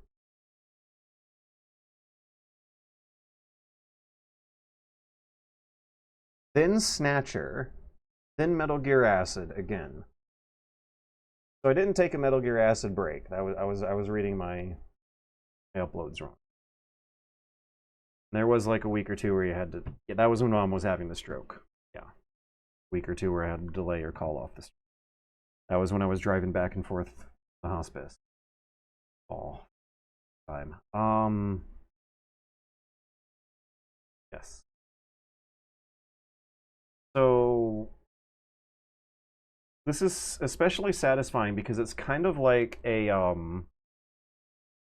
plot that had been developing since last June is now being resolved. The question of whether or not I will enjoy Acid, whether or not I will enjoy Metal Gear Acid, I gotta clarify, whether or not I'll see the appeal, whether or not I will sympathize and empathize with the fans who like these games, has now been answered. It has finally happened. We have come to a conclusion. Good night. Things are being resolved. Good night. Good night and good luck. I hope things will be getting better for hopefully at least me. Things are still really scary. Yeah.